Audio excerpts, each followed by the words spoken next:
I want to know.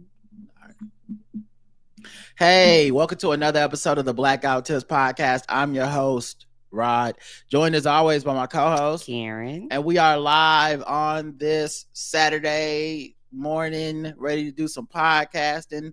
Happy 420 to all of y'all that celebrate. You know, I'm gonna be celebrating whenever it kicks in. We are, of course, the official weapon of the show is Phone chair. and the unofficial sport Bullet ball. and bullet ball extreme. That's right, it's extreme. It's a feedback show, so that's all the stuff that y'all had to say about what we had to say throughout the week. We're going to talk about your comments on our website, your votes in our polls, your comments on Spotify for podcasters. If we have voicemails, we'll try to play those. So we got a lot of stuff to talk about. And of course, the first group of people that we always have to show some love to are the people that showed us love monetarily, okay, because they went out and gave us some money, you know, as Terrence Howard said, do you need some money? Yes. May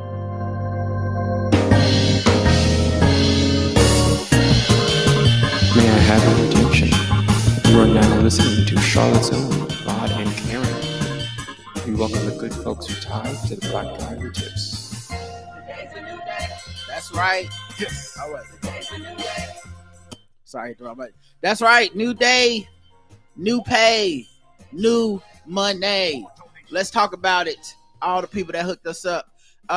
Douglas R, recurring donator. Johanna M, Laura F, Latricia C, Chris from Hawaii, Corey the Tickler, April G, Tabitha M, Alexis H, Marlon B, yes, Marlon B, Josh Wonga from Down Under, good day, mate, Tanya S, Dostry J, Shirley Wong Esquire, make sure you say the Esquire, she earned that, Tiffany B, Alfonso M, Palmetto Stone Magic, J4, Kyle K, not the one that plays for Washington Wizards, Jasmine J, Autumn W, David C, James C, Dr. Professor Bambi, and Unbridled Love. Thank you, everybody that showed us so much unbridled love this week by giving us that money.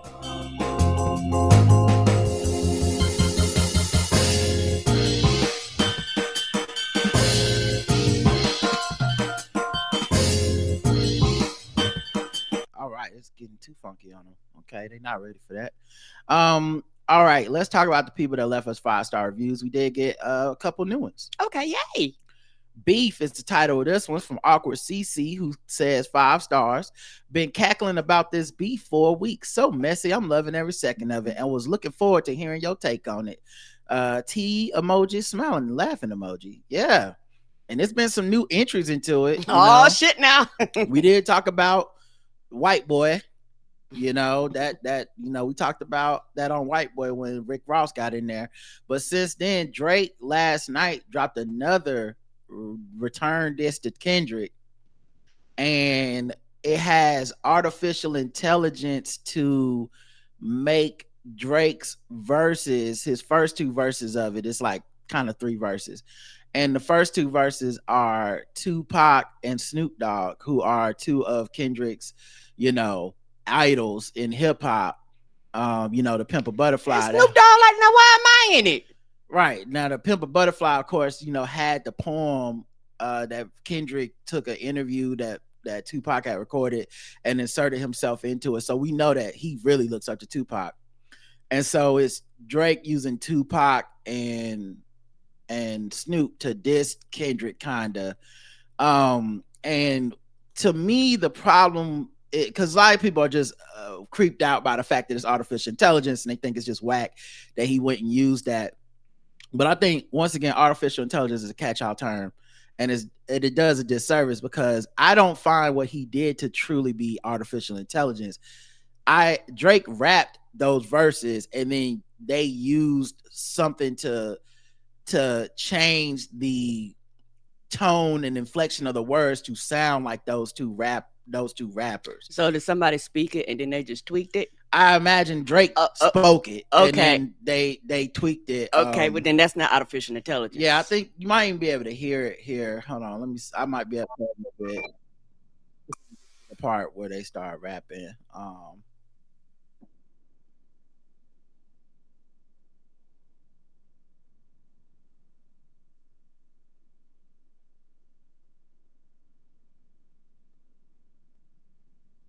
See that still sounds like Drake to me, but with Tupac's voice over it. I feel like and you know these guys are younger, a little bit younger than us, but I feel like if he really wanted to take it to this next level, he really needed to write in Pac's voice. I think yes, and it shouldn't have been no regular Pac laid back chill shit. It should have been like hit him up Pac. You know, that was like that's that's why I fucked your bitch, Nick, you fat motherfucker. Like it's gotta be that go hard Pac. Yes. Yeah. So like I think that's why it didn't hit for me. I know some people are just like anti Drake, so of course there's literally nothing he could have said that would have hit for them. But you know, I'm not necessarily in that camp. I just if it's a good diss, then you know, then I'll check it out. You know, that's kind of just always been the way I handle stuff. But yeah, I think it's just a bit of a letdown because of that. And then the Snoop Dogg thing. Let me see if I can get to some of the Snoop for y'all. I think this is it.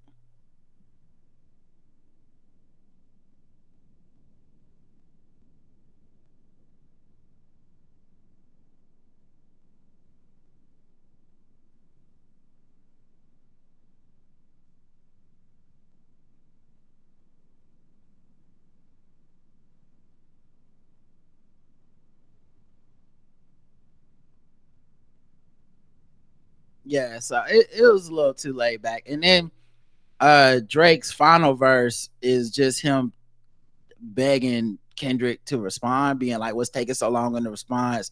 You gotta hurry up and respond. You can't. But now obviously Drake took 3 weeks to respond. So I don't know that playing that card is necessarily, you know, as compelling as maybe he would like it to be. I think this is longer than a 48-hour wait time, sir. Yeah. Yeah, I just don't think it's as compelling as he. This is that longer than the 7 to 10 standard business days. Right. So he says like it only took me an hour to respond. They say they can't hear the music, baby. Oh, fuck. Oh, because I'm in Chrome. Well, y'all can hear it later on the other thing, but yeah, it's those listening later will hear it. Sorry about that, guys. I from now on I had the audio right. I had to switch to Chrome because the camera wasn't working in Firefox, and I forgot that means y'all can't hear it because Crowdcast doesn't actually work with Chrome that well. Even though it says it'll share the audio, it doesn't. Anyway, but the point being, like, both of those verses are extremely laid back and not really written in those guys' voices. And I just think if you're gonna do something like that, go ahead and do it. Now that part doesn't really matter. I'm not even really hurt. I'm not really even bagging on Drake for it because I think a lot of people are bagging on Drake because they just don't like Drake. I'm not even bagging on him for it. I think it is kind of corny and all this shit, but it's clearly like a placeholder. He doesn't want to say whatever the real bars are gonna be when Kendrick responds. He's clearly saving something because this just let us know like he just put another track out, but it means literally nothing to me. The one that I wasn't paying that much attention to and didn't realize was gonna be such a huge deal, but motherfucking Quavo and Chris Brown are beefing, and these this is a completely different beef. Yeah, it has nothing to do with. Oh, okay. Ain't that Cardi B husband? No. That's Offset. Okay, but the same group though, right? No, that's what is it? Quavo, Takeoff, and Offset. Yeah, it's Offset. Okay, but the same group. My bad. Migos is the group. Yeah. Okay. But at any rate, yeah, so they have been going back and forth. I think Quavo, like, it started supposedly is what I'm hearing through the internets. It supposedly started over Quavo, them both messing with Karuchi Tran. Okay. And Karrueche Tran has like a restraining order against Chris Brown. Yeah, she to this does. day. It started 7 years ago. Mhm. Permanent restraining order, and he also abused her, according to her, stalked her and all this other stuff. And it's one of the things that when people that defend Chris Brown, they always try to do this, like, so we just won't let him get over what he did 15 years ago. It's like, no, there was a pattern, and you purposely ignore the stuff on purpose so that we can pretend like, no, he's a changed man and all this shit. I've never cared about it one way or the other, in just that, seemed like a terrible dude, and that's it. I don't really have like I wasn't a fan of his. I'm not really even judging the people that continue to listen to his music. I don't get down like that. So it really was no dog in the fight for me. But Quavo put out a song that basically said, like, Chris Brown, you beat women and all this other shit, and called him like an R&B nigga and all this shit. And we shaming R&B? I like R&B. Ain't that wrong being R&B? Well, I mean, when you're dissing somebody, there's something wrong with it. Okay. It's not about your personal proclivities. I'm sorry. I forgot. They fighting. So when you fighting, everything on the table. I'm sorry. Yeah. So I'll see if I can play some of it for y'all. This way y'all can hear it. Let me know if y'all can hear this in the chat when it starts playing. Nigga, somebody hold Lord, nigga, your whole part in his spot right now. Dick. I'm next, nigga. So can y'all hear that just before it gets to the rap? Right. Can they hear that? Yes. In the chat? Okay, all right. Let me see if I can get to the rap. It's called Tender. This is what Quavo said to Chris Brown. You did a bitch wrong and now the bitch gone. She posts with a thug. Oh, hold on. Solid stones, carrots, bugs. You did a bitch wrong and now the bitch gone. She posts with a thug. Yeah, with a thug. Caught a bitch phone, she won't come home. Don't beat her up. It must be the drugs. Need to cross out your plug. Yeah. Kicking that thick little shit. She bad. She like to get hugged. Told her she can post that shit on the fan, but never in pub. So he's saying, like, your girl is with a thug. She might, when she get home, don't beat the bitch up. All this stuff. Which is always funny too, because like these niggas fight over women that they don't respect. In the song, you call her a bitch. It's funny. It's funny. It's like I got your bitch, and I'm gonna kill you over this bitch. We ain't respecting no bitches, but I'll fuck you up over this bitch. It's disrespect, nigga. I'm like, what? What? Bitches be bitches. Right. Okay, sir. Motherfuckers need to grow up. Do you love her or not? I Right. just want to know. Right. All the bitches want you to do is not scare them. You don't scare them, the bitches is good. Yeah, a lot of hoe scaring going on. Yes. But, so that was kind of like the context of most of what he said. I'm sure there's more to the lyrics, but I listened to it and it was like, oh, okay, sent some shots at Chris Brown and moved on, Then Chris Brown, of course, sent some shots back. And let me see if I can pull those up for y'all. How do I get to the okay? It's called Weakest Link. And I gotta pull it up in the other browser, guys. Give me 1 second. Mm-hmm. And when I tell y'all, I heard this shit last night, and this might, of all the disses so far, I almost hate to give it to him. Is he winning the diss beef? But he put it on his YouTube. Like, he didn't even, it's not a leak. He's not hiding behind it. It ain't no AI, bitch, this me. He tweeted some shit out. We all know he crazy. He know he crazy, and maybe that's the worst kind of nigga. Now we can settle this like you got some class, so we can get into some gangster shit. Hey, Chris, I don't want no issues, bro. I don't want no smoke. I don't want fights. I don't want to do nothing, bro. Like, please, bro. Who wants smoke with me? Now, I don't know if that clip is supposed to be from Quavo or somebody else that had problems with Chris Brown and All right. Yeah, I don't know either. And said, I don't want no problems, but then Chris gave him a lot of problems after that. Like, please, bro. Who wants smoke with me? Who wants smoke with me? Who wants smoke with me? Who wants smoke with C? Who wants smoke with me? Who wants? Okay, let's get down to the facts. Pussy, I'm dripping red. Don't let this R&B shit drip shreds. Now, I didn't know this nigga could he could rap. This is the thing about Chris Brown for a minute. I've been like, what happened to the recipes? Because what's the appeal of the rapping R&B nigga? Because he rap more than he sing.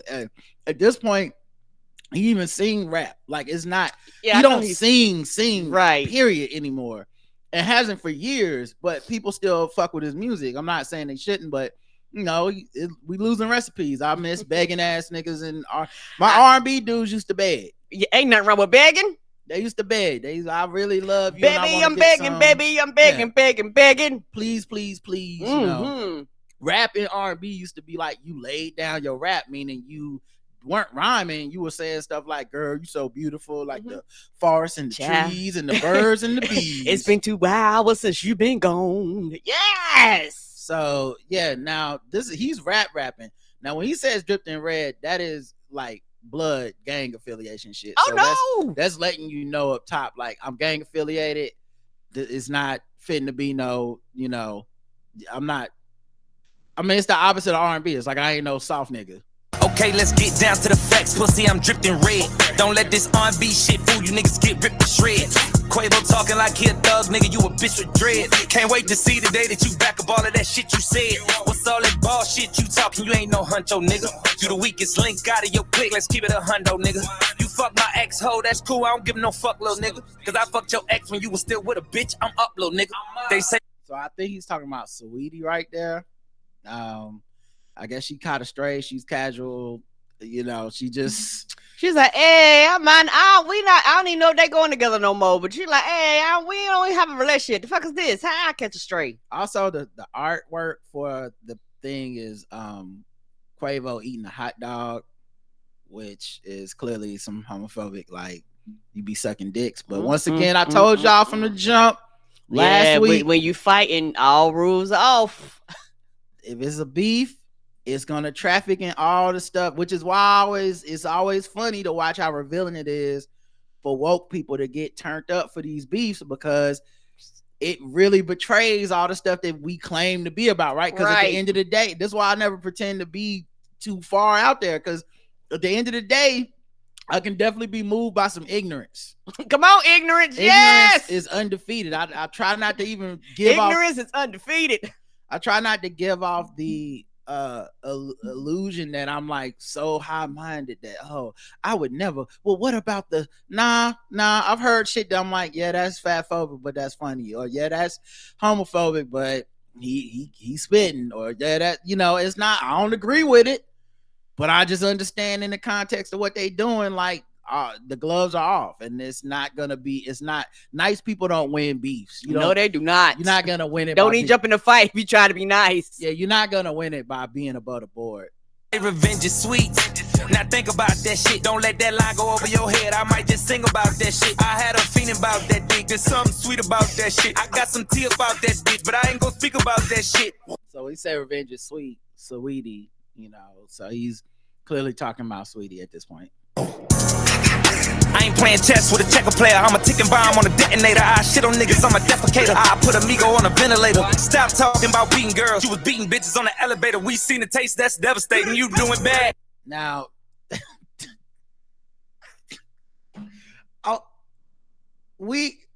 it's like they having a women beat off, a domestic violence off, cause like straight up, Quavo said, "Don't beat the bitch when she comes by," right? But there is an elevator tape that people was like showing Sweetie and him getting like physical each other and arguing, and so Chris Brown, of course, when they go low, I go lower. Like, right? Go, oh, word. He like, we both beat bitches. Now what? I'm like, whoa, sir, what? I was like, you think I'm calling you black? I mean, it's an pot call to kill the black. It is an amazing response, because you actually can't knock it, right? Because he didn't he didn't say I don't beat women. He was like, we both beat women, so shut the fuck up about it. What? You know better than me. We both women beat up. What the fuck? With a checker player, I'm a ticking bomb on a detonator. I shit on niggas, I'm a defecator. I put amigo on a ventilator. Stop talking about beating girls. You was beating bitches on the elevator. We seen the taste, that's devastating. You doing bad. You a bitch and your music trash. Fashion week, they set me next to your lame ass. I was truly mad. All I kept thinking about was breaking your face, but I gave you a pass. You lucky I ain't wanna fuck the money up, boy. I would've broke you in half. Quit trying to be tough, you ain't like that. Why you keep showing off? Quit talking about drugs, you the only pack that I've been smoking on. I just hit my plug, told him come back, I'ma need more than one. Your last album was a weed trade, just some bullshit that we roll up on. You know what? God, it's so disrespectful. I sat next to you at Fashion Week. I could have whipped your ass then. I didn't want to fuck the money up. Your album was trash. We use it as a weed trade. Now we don't even use physical albums no more. So he literally just acting like he bought the physical copy so they could roll up on it because no one listens to the bullshit. It's just a level of just pure blatant disrespect to this man on every level. Song put you to bed, night that Sudafed. Show me that I'm tender, bitch. Time to prove what you just said. R.I.P. take off, he the only real one that got true respect. Crazy how when he died, everybody really wished it was you instead. Oh no! Well, damn. Yeah, he was like, oh, the gloves is off. If the gloves is off, the gloves is off. If we fighting, let's fight. You want to call me out? Well, then let's go. And that's the thing about this. Like you say, people be having these moral standards. And when it comes to shit like this, people go, I don't care, nothing about the standards. Like, the standards is to go as low as we can go. That man really is dead. Yes, he is. Like, he really... it's about hurting your feelings. He talking about something real. It's not just bars and who the best at rap. Right. Because he talking about, oh, you really talking about I'm beating these bitches? I'm getting to your real life too then. You tripping, Chris, don't say that, don't lose your head. You done turned a big bad wolf on these fuck niggas, never knew revenge. This what happens when a fuck nigga push a real nigga out to the edge. This what happens when a dumb nigga get fame and it get to his head. You gon' kiss this ring, nigga. Big fuck you from my middle finger. I tattoo my trigger finger. Bring real beat to your dinner table. My mental state ain't never stable. I know this shit gon' sting, nigga. I ran your ass through the ringer, nigga. You just got body by a singing, nigga. Bitch. Who want smoke with me? Oh no! And honestly, the flow was immaculate too. Yes, honestly, on beat and everything. I'm old school. That's not funny. I don't like these offbeat niggas unless it's on purpose. Be on beat. Like you're not gonna be able to auto tune and low. Like you're not gonna be able to auto tune your way out of this one, dog. It's honest to God.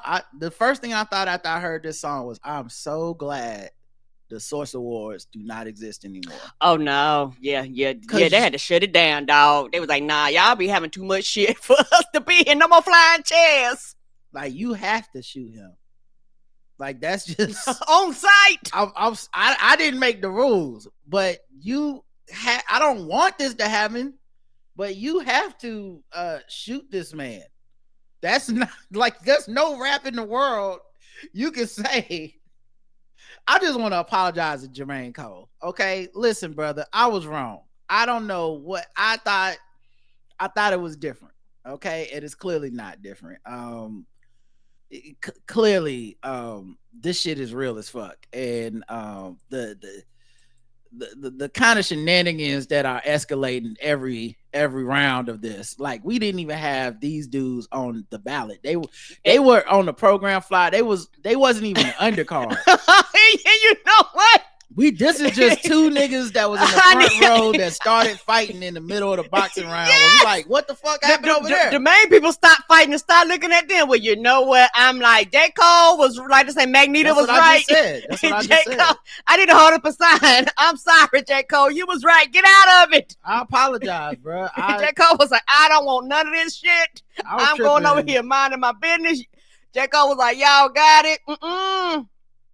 I ain't trying to get my feelings hurt like this. Yeah, nope. I was tripping way too hard, man. It's so obvious that nobody needs to be fucking with this. It is insane. It's kind of scary what's happening right now, and I don't know where this is gonna lead. everybody too, but if people start getting shot because of this, I can't pretend to be shocked, because it's just that blatant what we're seeing happen, where it's just like, oh, okay, we saying don't want it to happen. Oh, we just saying it like that. Oh, okay. Yeah, people's real feelings gonna get real hurt. Feelings? Shit, I'm not talking about no feelings. They feelings was the first round with them niggas talking about each other can't rap and shit. This worse than feelings. This is real people gonna get hurt. This is yeah. So anyway, that's where you wanted to. I'm giving you an update. That's where we are currently. That's where we in current and World War Rap Battle 2024. This is WWE Rap Battle 2024. This is where we are. Yeah, Beefgate. We are currently Beefgate 2024. Yeah, we are currently this is where we are right now. I'm just reporting live on the scene, like when that person burned themselves alive in front of the just give it live on live I'm just telling y'all live blows. I don't even know if they're gonna put this on YouTube. They probably gonna try to take it down. They're probably gonna flag this, yes. I don't know, but yeah, it's bad out here, y'all. It's bad. Don't go outside. All right, back to the reviews. Upcoming poll: is it possible to mentally think? 100% say yes. This is from Love Ad Squad, who says, now, Rod, I thought you learned from Gritsgate that we're gonna, with much bias as a woman, for me personally, be on Karen's side. If Karen wants to mentally think, you guys gotta ride with it. I did name the episode Mentally Thinking, so I mean, I feel like I was riding with it pretty well, so hopefully that answers all the questions and stuff. But yeah. All right, let's see what else we got here. Favorite podcast, 5 stars by Gato Gordo, who says, the Black Guy Who Tips has become my most anticipated podcast. Rod and Karen are wonderful. They banter, they discuss entertainment, sports, and politics with humor that is well thought out, informed, and not just for mere laughs. I'm a middle-aged white man who oozes privilege, and listening to Rod and Karen is a bonus privilege. I don't expect an invitation to any cookouts, but like to think that if I wave, they'll wave back, and that's good enough for me. I will. But I wave at everybody. Karen will, but she I told you when we go to Hornets game, she don't care about these people. She just do that to people. Okay, she's a celebrity, and she just shows up and waves at people that she don't even think about. Me, if I wave at you, it means something. It means I consider you. I thought about you. I know who you are. But if Karen does it, don't put too much stock in it. Is all I'm saying. It really doesn't mean anything for her. All right. All right, let's get into the show with the feedback, but let me play some music so we can put some commercials here.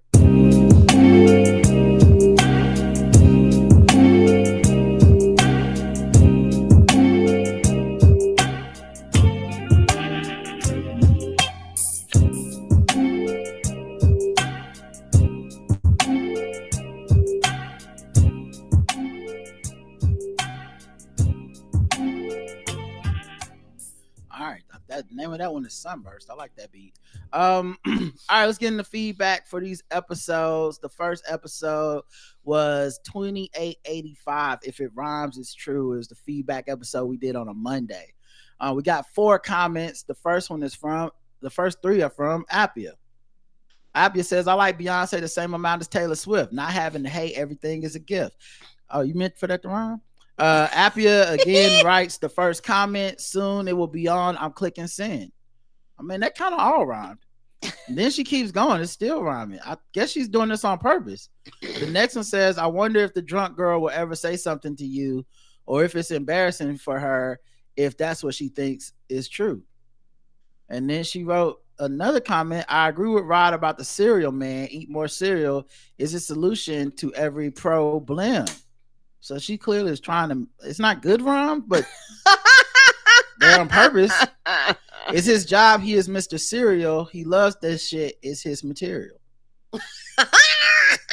That's hilarious. Everybody's rhyming this week. Evie E says, I don't follow sports that closely, but I know about Caitlin Clark I don't remember this much hype for a white basketball player since Larry Bird. I could be wrong, but again, I'm not as well versed in basketball as a average fan. I think it's good for women's basketball that there's so much coverage because of Caitlyn. Yes. But people are understandably upset because the way the media has covered her as opposed to her opponents. I remember last year how they villainized Angel Reese for doing that John Cena move that Caitlyn did all season. And this season, how she got more coverage than the undefeated South Carolina team. It's not her fault, but the media hasn't done her any favors in endearing her to a lot of black fans. Hopefully the rookies of this season can do for the WNBA what the Williams sisters did for women's tennis. There's a lot of stuff you said there. The main thing I'd say is this. What's happening is there's two things happening at the same time. First is there's Caitlin Clark being a generational great player. Yes. And I just don't find any reason to downplay that. I know we black and we're supposed to be against her for no fucking reason, but I don't think that it's a media creation. She did score the most points of all time. Right. She is an excellent player. In 3 seasons. She's worth the talk. She was the number 1 pick. There was no debate about it. So all the chirping about was she gonna struggle and shit, every single player that goes from college to the pros in WNBA is going to quote unquote struggle. None of them are going to just match exactly what they were doing in college. That doesn't even make sense. Right. Then the other thing is her style of play is what people don't want to give it up for.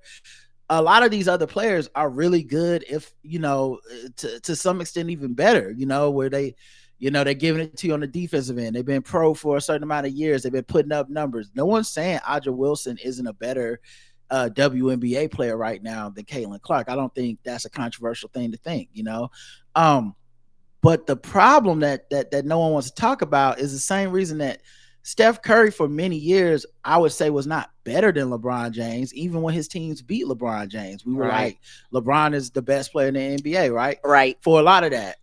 Some years we were like Kevin Durant, whatever, right? Mm-hmm. Steph Curry was getting the deals. Steph Curry was getting the money. Steph Curry was getting the stuff that we had never given a player like that before. Yes. Now, that is not to say that the other guys weren't getting money, but it's just suddenly the money's getting thrown at him. And why is that? It's because people began to respect and be entertained by the outside shooting from long distance and all this stuff. Yeah, he changed the game. And Sabrina Ionescu, as much as she can shoot, she not giving you the same style that Caitlin's giving you, where she's giving you 8-9 assists, and she's giving you the logo threes, and she's putting the ball on the ground a lot. And so it just kind of, and then the second thing that's happening, right? I said she's a great player. The second thing was the race war. Yes. Now the race war thing is interesting for a lot of folks because Angel Reese doing that gesture to her probably did more for both of them than either of them could have done for themselves. Not that Caitlyn wouldn't have been a phenomenon, but the unspoken part of all this is that people enjoy race wars. Mm-hmm. Or they enjoy them. I'm gonna say enjoy them. And people that don't necessarily enjoy sports will come to sports as if they have an informed opinion, but they really have the informed opinion they normally have is about race. Right, not about the sport. But because they don't understand the sport and how it works, they just start ham-fisting, inserting racist shit into it that doesn't necessarily fit. For example, this idea that Caitlin Clark is getting all this hype because she's a white girl and she's going to WNBA and they need a Larry Bird so that they have there's already a bunch of badass white girls who are dominating the WNBA. Yes, they balling. So there's no reason that, like, this isn't Larry Bird. This isn't we need a great American star because no, Breonna Stewart is a great American star. Sabrina is a great American star. Della Dawn, like they have balling ass white girls up there. She's gonna go to be one of them, but not like, so there'll be people that came from the race war who only know Caitlin Clark for that either love or hate her. They'll be showing up. Those are people that weren't watching the WNBA before this. Right. And there's gonna be some people that, you know, just genuinely are like, I didn't know it was like this. I'm gonna start watching WNBA. I have never pretended to be an expert on here. I never pretend to be an expert on women's college basketball, any of that stuff. I learned all this stuff in the last like few years. I've gone to WNBA games, the Charlotte Sting, ever since Don Staley was there and stuff. So it's not like I have completely no familiarity, but I don't feel like trying to tell y'all I'm some type of expert. I just know this is what happens with the race shit. And one of the things I think is really funny is people that say, well, she's only getting all this hype because she's white. She's a loser, which is patently absurd the way they frame it. But she's a loser. Why is she getting all this love when she's a loser? You mean like Deion Sanders? Right, because if you've been participating in the race war, you were head coach Deion, passing on all his flaws, making him not seem that bad, making him not seem that selfish, ignoring when he was saying racist shit, ignoring all the shit he said about the HBCU, because it was the black man taking on the white man. Even when the other coaches were black, it was still Deion somehow was more blacker than them. And if they didn't like him and his style, we wanted to throw them in the coon bus. Well, here we are with it being Caitlyn, and now suddenly we don't understand how it works. We don't understand what media appeal means. We don't understand the difference between popularity versus meritocracy when it's basketball on the court. So it's funny watching all this polarity shift, because people was literally just on the opposite side when it was Deion. And in both cases, I'm avoiding the hype because I'm like, to me, I was like, Deion's cool, but he ain't Mr. Black Man. And no, I will not be racially defending a man who has his history and some of the things he said. He's out for himself as always. And with Caitlin Clark, no, I'm not jumping on this delusional bandwagon that she's gonna be sorry and that all the black players have been better than her and they all deserve more than she's getting and shit. I don't even believe that. Like, who's marketable is who wins in the market. That's it. It is. And of course race plays a part in it. That's not, I'm not delusional, but it's just the idea that they just randomly pick some mid-ass white girl to start throwing the bag at is stupid. That's just not what happened. Right. And it's just because motherfuckers are coming into this with a purely Spike Lee movie racial lens on the shit, and it's just making it not fun. But yeah, I agree with all the other stuff you said though. I hopefully that this new crop of freshmen will keep the interest going from college basketball to pro basketball for women. That would be nice. All right, let's see. Those are the comments there. Let's check YouTube. Let's see what the comments were there. 2 comments. Ella Sko says, hold on, Caitlin Clark scored 30, but she shot 10 for 28. Raven Johnson put the clamps on her the remaining 3 quarters after CC scored 18 in the first quarter. She went 5 for 20 the rest of the game. That's not LeBron like. Come on, y'all. Give Raven Johnson some love. Well, hold on now, player. Hold on, player. I think maybe you need to go back and look at the LeBron Iguodala splits though, because they were putting Iggy on LeBron and he was just making him an inefficient scorer. He wasn't locking him down, so I don't know I think that comparison does matter. It's not like they gave Raven Johnson the MVP of the game. Like, she did a great job. I'm not knocking that, but like Caitlin Clark in this analogy is LeBron to Iggy in the fact that she ended the game with them counting stats that make you go, well, she was balling. She wasn't. Yeah, they didn't shut her down. Right? Now here's the thing, because you just did it yourself, Ella. Well, if you just take away the 18 she scored in the first quarter, what the fuck that mean? That's part of it. Like, you can't take it away. That's my whole point. Is she still had a game that we were like, damn. Like, because no one's really having good games against South Carolina, period. But just the fact that she had a respectable game that we're like, fuck, even a bad game for her is 30 points. That is pretty fucking crazy, and I won't let you discount that. Not on my watch. Y'all make it sound like she was out there like Thanos and RJ is Iron Man that had to sacrifice her life to defeat Thanos. She deserved more than Andre Iguodala comp. Well, I could not disagree more with you. And I think the Andre comp was great. And it's also because Raven wasn't getting off on offense. So like she did sacrifice everything. That's also great coaching. Like Don was like, go out there and put 100% into just locking her down. That was the strategy. Foul. Whatever. We got bodies. Put the bodies to use. Just go out there. That's your one job. And I'm not even looking at you to do shit on offense. If you score, cool. Right. But it ain't mandatory. Right. Like if Steph, like we wasn't looking at Andre to score in that finals either. He got the MVP with Steph leading in like points and assists. So I thank you for making my argument even more complete and showing just how undefeated my logic was and my analogy, because it was an offhanded analogy that I just kind of thought of off the fly, but you actually made it more potent because you came in here with the wrong measuring stick. Thank you. Phil says Blackavelli, 5 stars for my DEIs. Also thought I was the only one whose Instagram Explorer page was nothing but models. Mine used to be anime and comedy skits. Now it's all Instagram models. Well, it's my threads that's like that too. And my IG now, like I said, I lost a lot of weight, or don't quit in the gym. It be GPS and you be like, oh, you want to be inspired. And I think the other thing it might have too now, because I've been clicking on these, is every once in a while it shows me like a healthy recipe. So I have like certain recipes like in there, but yeah, in general, I lost all my gender war skits. That's why when I got gender wars no more. I can't.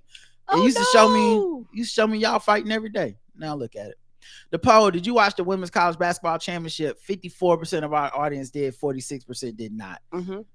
That's an amazing leap, because if we would have asked that question even 2 years ago, the numbers would have been much lower. Not have been that. It would not have been that.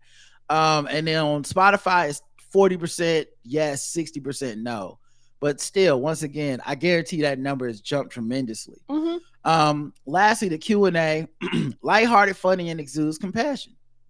Lee says, I didn't watch the game, but my 15-year-old son did, and he said, white girl power. I've never been so disappointed in my life. Well, yeah, that is taking it to another level.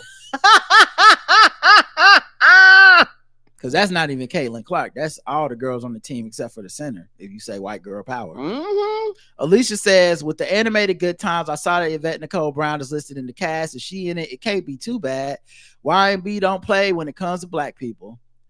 Yeah, I watched it now. I watched all 10 episodes. I said what I said on the show. I didn't find it to be very good, but I still do not really question her integrity or come at her like that. I really think the disrespect and personal shots that people took at her, I feel like that's one of the problems I have with social media. One of the problems I have just in general with people, because obviously she's been defending herself, and then people use the defense as like some type of proof that she's a sellout all of a sudden.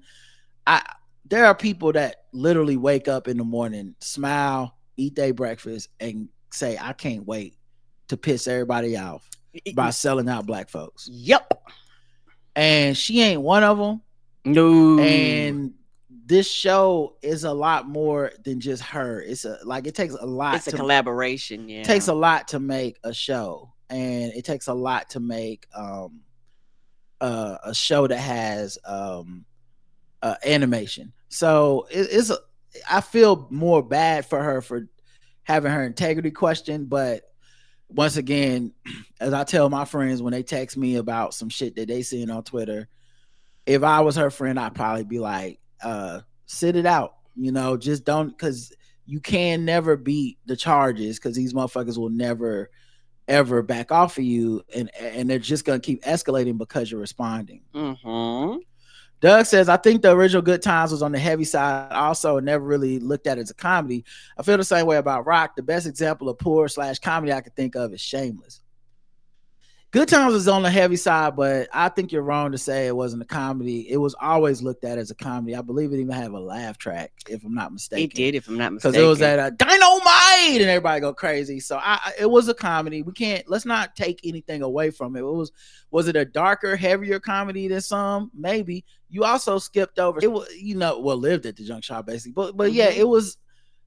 I think what happened though is we just stopped really making a lot of content about poor people, and like they don't exist. It just in the last maybe 10-20 years, it's just shit, maybe even longer than that. But it's kind of like after the Cosbys, the idea of like, especially if black and poor became extremely taboo. That like we only showed them during the struggle. Like here's The Wire. You know what I mean? Here's anyway. Yeah, somebody brought up dark comedy. Yeah, Good Times was considered a dark comedy because, like I said, it had a laugh track. So, with you laughing, there was some form of comedy in it. I won't even say it's a dark comedy. I'm saying it's a comedy. It has some dark elements. Yes. But it's not a dark, like it's not a black comedy, dark comedy. Like, it's the fun is in the murder or whatever. It's not like that. They legitimately wrote that show for laughs. It was now if people laughed a lot, it's something different. But that was how they structured the show. No, I mean people. I don't know how to. What am I talking crazy? It's Good Times was a comedy. People saw it as a mainstream comedy at the time it was out. It wasn't. Right. It wasn't like some taboo comedy. People repeated the punchlines. People knew the plots. Like. It was mainstream in the way like Martin was mainstream, in the way that Living Single was mainstream. I think as a black person, it just kind of made you feel a way because it's about poverty and black people struggling in poverty. But it wasn't pitched as like this is an edgy, controversial, dark. No, it was pitched as like the Mama's family and all that shit. It was pitched the same way. Yeah, and Dynamite, that was like the phrase of the time. Yeah, that's what I said. Yeah, that was a punchline phrase. That wasn't. So I don't know. And rock, I think, is different. Rock was a dramedy kind of thing. I think it had a live studio audience, which I would say is different than just a laugh track, really. But yeah, that But all that I'll say also, all the older stuff really did toe a line. Because even the Jeffersons had some very serious topics and episodes. Sitcoms really used to flourish because the actors will push for the dramatic moments and dramatic scenes so that they could have a range and not just be like a fucking become a stereotype or become typecast in the industry. So, but in general, I'd say, yeah, Good Times is comedy. I'd say The Rock was more leaning towards drama than comedy. Roger says that Arby's commercial where Ving Rhames comes through the TV and forces a guy to eat a burger is wild. I didn't even know I've seen that one. Adebola says for the commenter and other wanderers, the difference between sex trafficking and getting flown out is consent. Shrug emoji. Ask Google. The consent implies being of age and being informed. Yeah, exactly. Like that, because I don't know if you remember, but the person wrote in to say like all Puff Daddy was doing was flying women out, and now they charging him with sex trafficking. And I was like, no, I doubt that that's what the charges are. No, it's not that. It's not that simple. It's a little bit more complex than that. Yeah, a lot of people get flued out, and they want to be flued out, and they consider to being flued out. Yeah, so I think that's the kind of thing people say to kind of protect the idea of the abuser. It's just like, no, that's a person that just got caught up with some misunderstandings, and it's the same thing they say about Bill Cosby. Well, you think women don't want to fuck? They groupies. They want to fuck Bill Cosby. It's like, well, did you read any of the accusations? Right. These are people that did not want to. Because that's not what's being alleged. All right, the next episode is 2886, Holding Compassionate Space. We had Mioka Caro on the show talking about drugs, ironically. Ramsey says, I give this episode 5 stars. I enjoyed listening to Mioka Caro and loved how you all talked about grief and death and dying. Because of a lack of knowledge and understanding, we miss many opportunities to share how grief, death, and dying affect us. And it impacts people more than they're willing to tell people. The pink superhero says they're gonna see someone being free. It's such a great description of the root of the parents' rights movement we see rolling through a lot of school boards across the US. Political action rooted in the fear of your kids learning early that they don't have to be scared of you. I be spitting sometimes. Appia says, I'm afraid to listen to this episode because it is plant medicine versus pharmaceutical industry. Plant medicine is very often the basis of new pharmaceutical developments. It can be very powerful. It all belongs together. And I actually replied to this when I saw it because I was like, come on, Appia. Don't keep me, okay? don't do that. You know we don't do that. I said, you must have ignored a lot of conversation if that's what you came away with. In America, the pharmaceutical industry got people hooked on opioids while lobbying against plant medicines. Alcohol and tobacco lobbyists also stifle alternative medicines as well as the research on them. It may be different in Germany, but we know what we're talking about here. I know big pharma is your industry, but our lived experience in our country is negated by that. We have been very trusting and complimentary of pharmaceutical companies on our show. We believe in facts, data, and clinical trials, but it doesn't mean we will ignore centuries of capitalistic malfeasance caused by big pharma in America either. And she said, what you're saying is absolutely true. Maybe I didn't express clearly what I mean. When I was a child, I learned from my grandfather about plant medicine. 100% know that a lot of it works, but because it works, it's not always as harmless as it sounds. It's harder to say how many leaves to eat instead of pills. The active ingredient varies in natural product depending on, for example, the time of year. It's the same question about side effects. Some plant medicine can interact with your birth control, for example. So you have to study this on your own before using it. The upside, it can be free. I know some people think because natural is harmless and no side effects, but that's not true.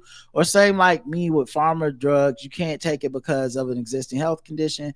But again, the plant has no information on it. You have to research it. Is big pharma greedy? Yes.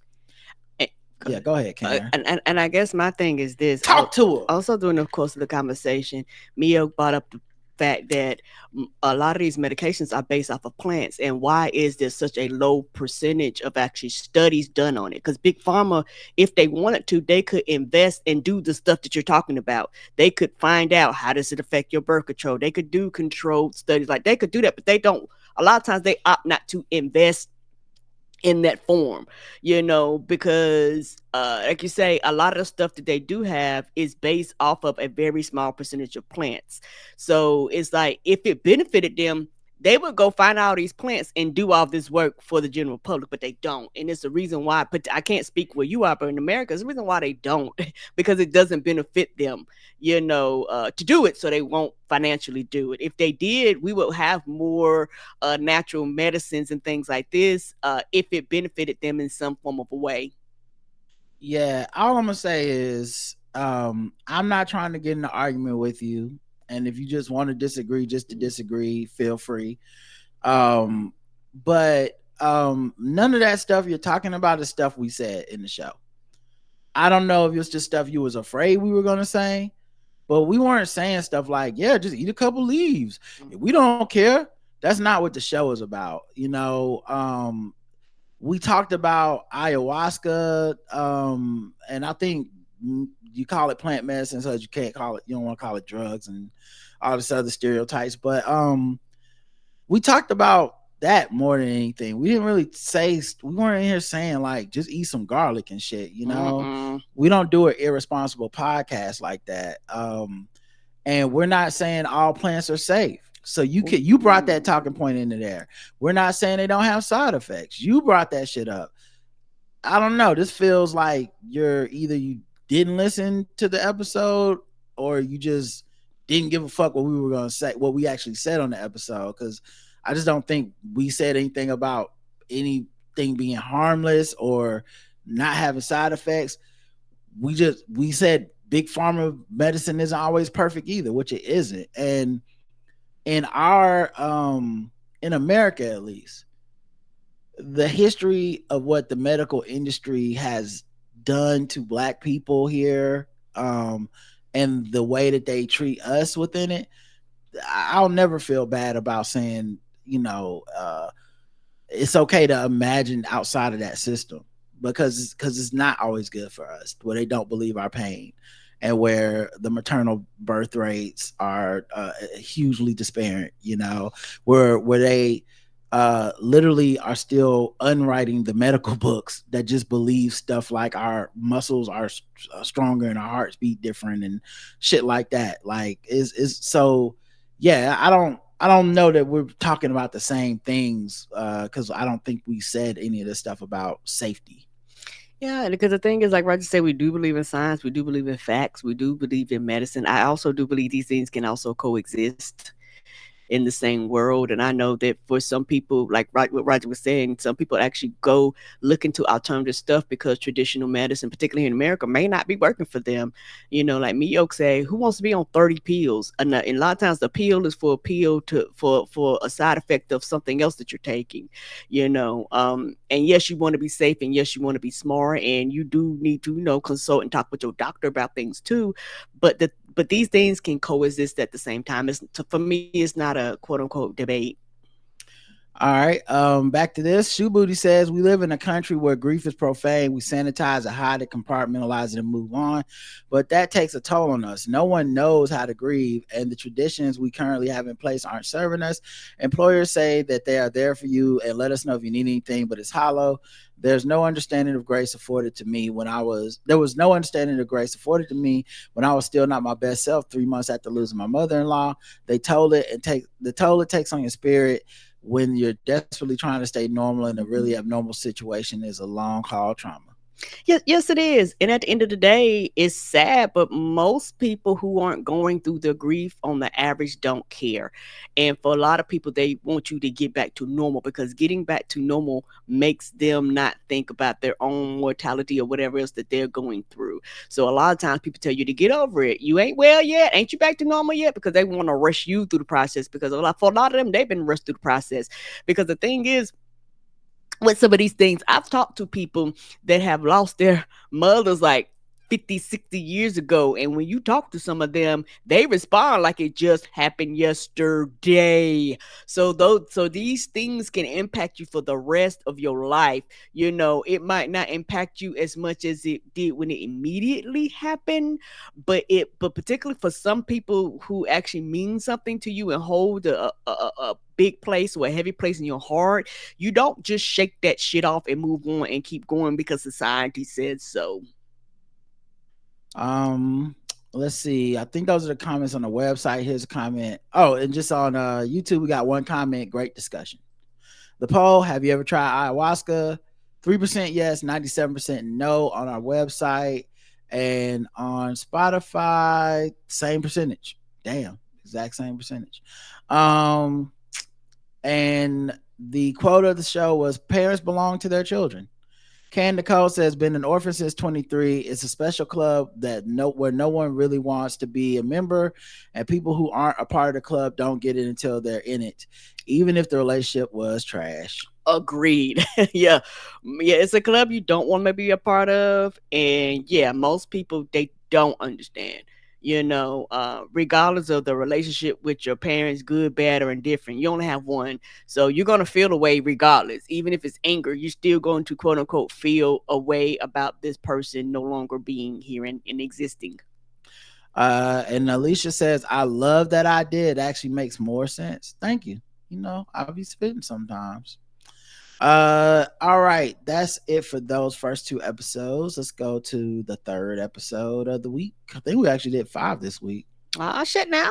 Yeah, crazy. Who are we? Who would have thought? Look at us. Right, look at us. The episode is called 2887 White Boy. Oh, I know who we are. People that don't go to Hornets games because the season over. That's why. Yeah, that makes sense. Yeah, because normally we have a Hornets game on a random ass Tuesday or Wednesday, a Hornets game on a Friday.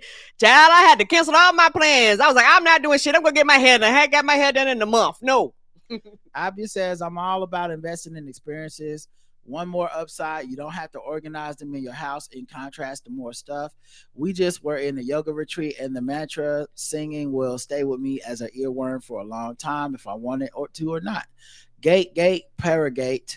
By the way, or maybe it's Gati, Paragati. I don't know. By the way, one more plus. I have zero body pain anywhere as an old. Congrats. That's good. Good for you. Yay. Take care of that body.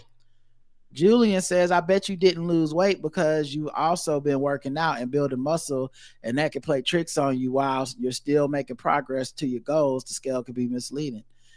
Yeah, I just honestly think it was what I had on because I measure myself at home too, so I know I am losing weight. I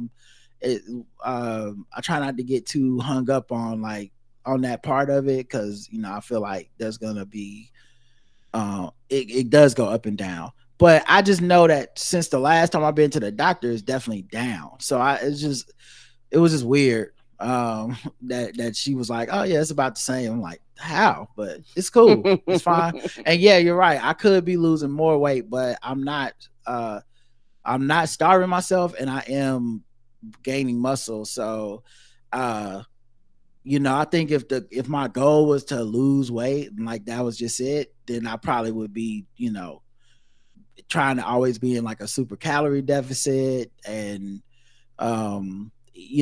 whatever. And I don't want to do that. I don't want to obsess like that. I don't want to obsess over food like that. I don't want to because then you don't enjoy it. Feel bad or punish myself. That's not the goal of this. Yeah, that's not the goal. And like me, that, I don't enjoy food when I'm like that.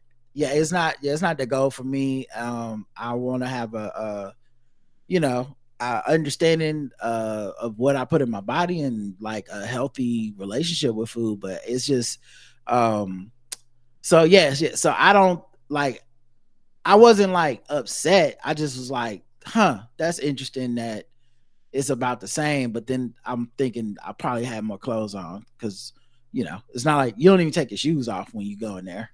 So EVE says, I watched all 10 episodes of Good Times as well because I wanted to give it a fair shot, and honestly it wasn't for me. I don't even understand how it was connected to the original Good Times because in the series finale of Good Times, the Evans family got out the projects. I digress, but I think my biggest issue with this show is that it just wasn't funny, and not because of its many problematic tropes. I still enjoy a lot of problematic shows like Boondocks and The Cleveland Show, but this show focused more on the stereotypes and less on the joke. I wouldn't recommend this show to anyone, but I encourage people to form their own opinion about it.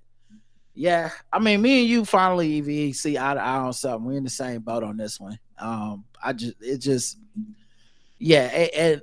I wasn't offended. I was just like, oh, I didn't find this to be that funny.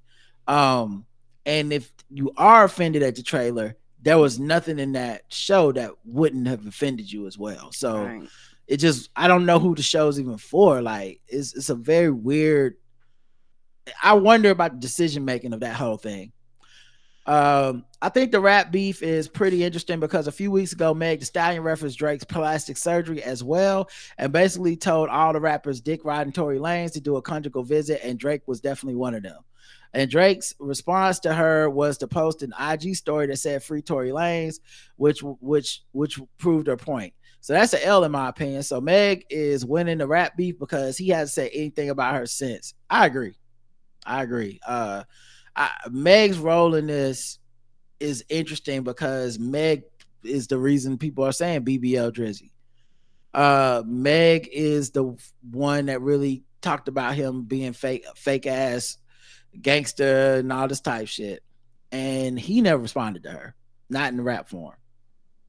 The Kendrick shit, he responded back to that. It took him 3 weeks, but he did respond back to that. Everyone's wondering what Kendrick should do. I think, I know this won't happen, but in my perfect world, Kendrick goes and gets Pusha and Meg on the track, that other thing, and they rap about how he ain't responded to them first. Like, because after Pusha body him, he just pretended that shit never happened. Meg, he pretended that shit never happened. That was months ago. He responds, but I don't think that'll happen. I don't know if that's ever happened when motherfuckers like flying each other out and recording verses on each other's disc. But man, in my dream, that would be awesome. I give that Gender Wars a 2 out of 10. Wow, 2 out of 10. Low energy, and clearly the man in it was in the wrong for being cheap. want to do wings for offering wings off the ground. Come on, they couldn't have been on the table. You don't love her. There were ants crawling on those wings. I thought that's what made it high. No, that's what would make the score high. It's like, look how bad the situation is. This man is so stupid. He thinks a woman would eat wings off the ground with ants on them. And he called his wife Karen. That was so rude. I wouldn't understand. I would understand if she ran him over. Shoe Booty says, Karen, if you loved your facial experience and want to try a body scrub, you should try finding a good Korean spa. There's one near me, and it is an amazing, relaxing experience. The full body scrub gets every single cell of dry skin off of you. I feel like an entirely new person after that. The saunas, pools, and spa services at the Korean spa is my favorite pampering place. Okay, I jot that down. Thank you, baby. Mm-hmm. Let's see if there's any comments on YouTube. 3. Ramsey says, the scales in the doctor's office are not truthful. I'm almost 2 to 4 pounds less at home. I too weigh myself nude. Yeah, like I said, it's one of the reasons I don't want to get obsessed about that. I was surprised someone even wrote in about it. It's just something where I was like, that's not true. And then I just like moved on with my life. Like, who knows when else they haven't been accurate. Mwanganji says, do you think the show would be better at least as a concept if they tied it to they clone Tyrone? Well, I wouldn't say tie it to they clone Tyrone, but you really made me think about this. And I think it would be better if they added a they clone Tyrone element to the meta story of the script, where like the way that they explained why the show was so stereotypical and not funny and so forced, like all these horrible racial stereotypes of like, we got roaches. Oh my goodness. Oh, it's some rats coming. I love some, oh, not the rats. You know, like I feel like if they would have said, because someone is making them do this, or that would have been the fight of the Evans family breaking the fourth wall and breaking into like real life 3-dimensional characters. Maybe that could have been cool, but it just wasn't. It wasn't that. Linda says the girls are fighting. We may finally get the Rap Surgical Summit that Pusha T mentioned in 2018. Yeah, I didn't know I didn't know the surgery from the surgical summer was BBLs though. That's real surgery. And ab surgery. I thought he meant he was gonna slice them apart surgically with his words, with his lyrics. I thought he was gonna be a lyrical surgeon. You know what I'm saying? Who is losing the battle so far? Drake, Kendrick, J. Cole, Rick Ross. This is let's go at least to top. Mm-hmm. Kendrick. This is before Drake dropped his AI track, so who knows? No, the numbers may change. Yeah, Kendrick, 3%. That's the least. Rick Ross, 10%, second least. Drake, 36%, and lastly, J. Cole, 52%. Think he lost. He was losing the battle because he apologized. Yeah. I feel like we ran this poll today. J. Cole might actually win. He might. I mean, J. Cole might go to the top with 3%. Like he might get 0% where everybody's like, actually, he's definitely winning the battle. I can't say who's losing, but it's definitely not the brother that went home when they started fighting. The brother that took his basketball before they decided to come back and actually started shooting at the court. Right, exactly.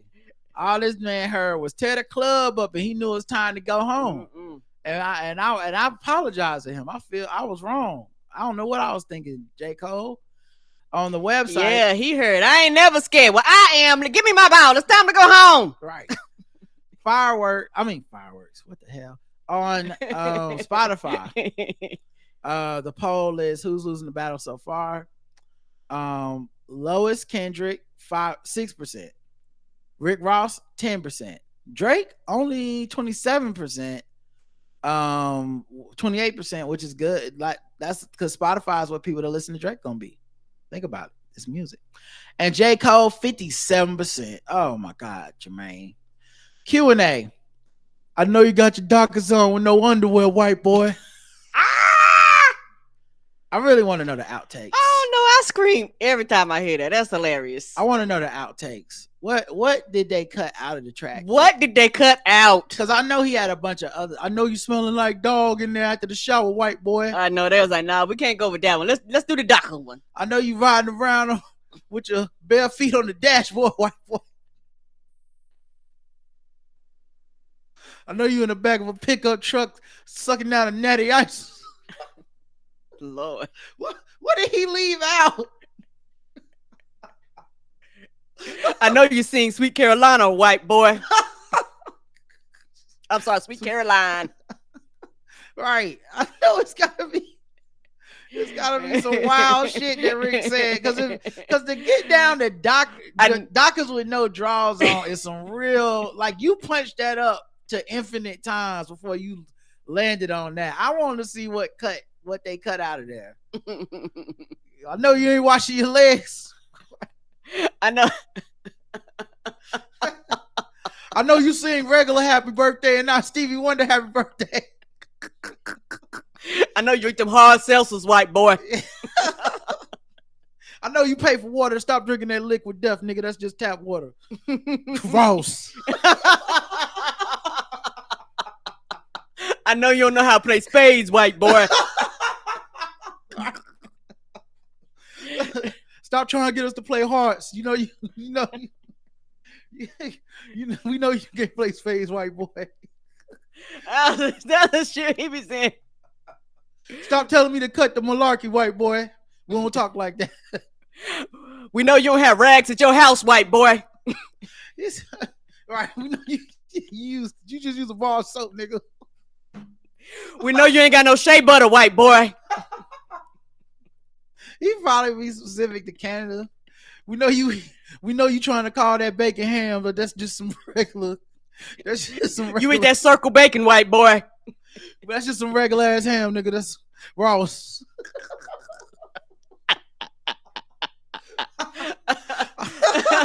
I know you like hockey. Stop going to them NBA games, white boy. You know you don't be going to the gas station, tell them to put 5 on it, white boy.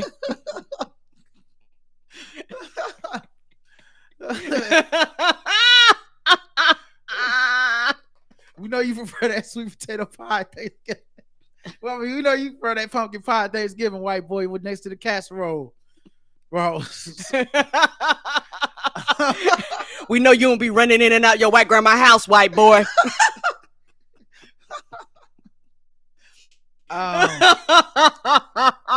CJ says it's true. I knew a father and a son in the Midwest that did this. Plumber's crack is real. Sydney says, let the record reflect Meg fired the first shot at BBL Drizzy in the hip hop world war. Latto gets an honorary mention for reminding niggas to take it to the booth. Rick talks shit like Tia Kemp. Yeah, hey, listen, I see you said I don't never forget the black women in this, and you absolutely right. They started it. Now, are we saying is this Pusha T erasure, or are we just not going that far back? We talking about the current new crop of disses towards Drake. But nah, I'm with you. I feel you. Typhlosion says Rick Ross been taking lessons from 50 Cent. I mean, they gave lessons to each other when they beefed. Like, that shit was good too. Two funny people beefing is, I mean, they almost hilarious. Don't have to be able to rap anymore.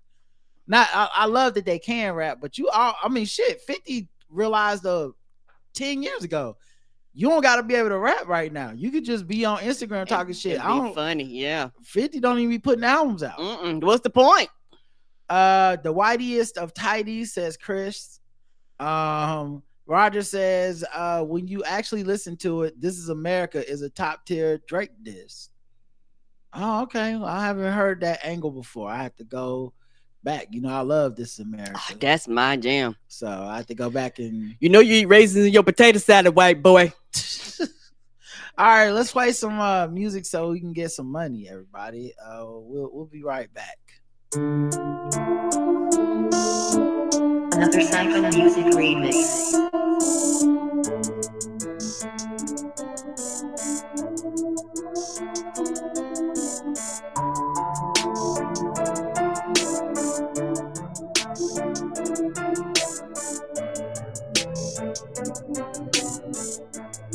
Ooh,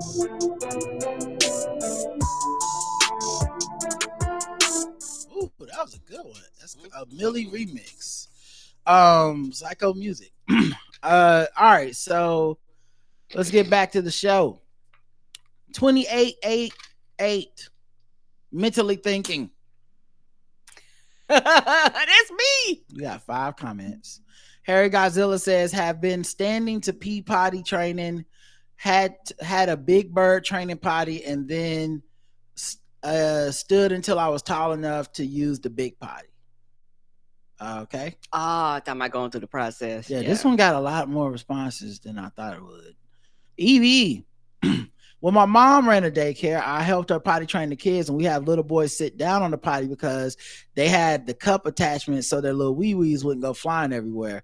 Me and my mom had a technique where the kids would be trained within a week. Funny enough, the boys would eventually start standing, so I assume their fathers taught them that. I know when my brother trained my nephews, he used Cheerios method to help his aim. So I think most boys who are trained by women initially learn sitting down, and the father teaches them to stand, or they learn by watching their peers in school. Fuck Donald Trump. Appia says, we have some relatives with problematic political views, luckily not very close to us. I don't think that confronting them helps. In fact, they often enjoy the stage where you bring up their wacky views. We don't see them anymore. I have no other solutions. Yatunde says, mom of 2, mostly grown boys. Boys are trained to pee standing up. There are stools for this purpose. We even use Cheerios to teach them to aim. What the hell is a Cheerio? They probably put Cheerios in the bowl and then they say try to hit it with your pee stream.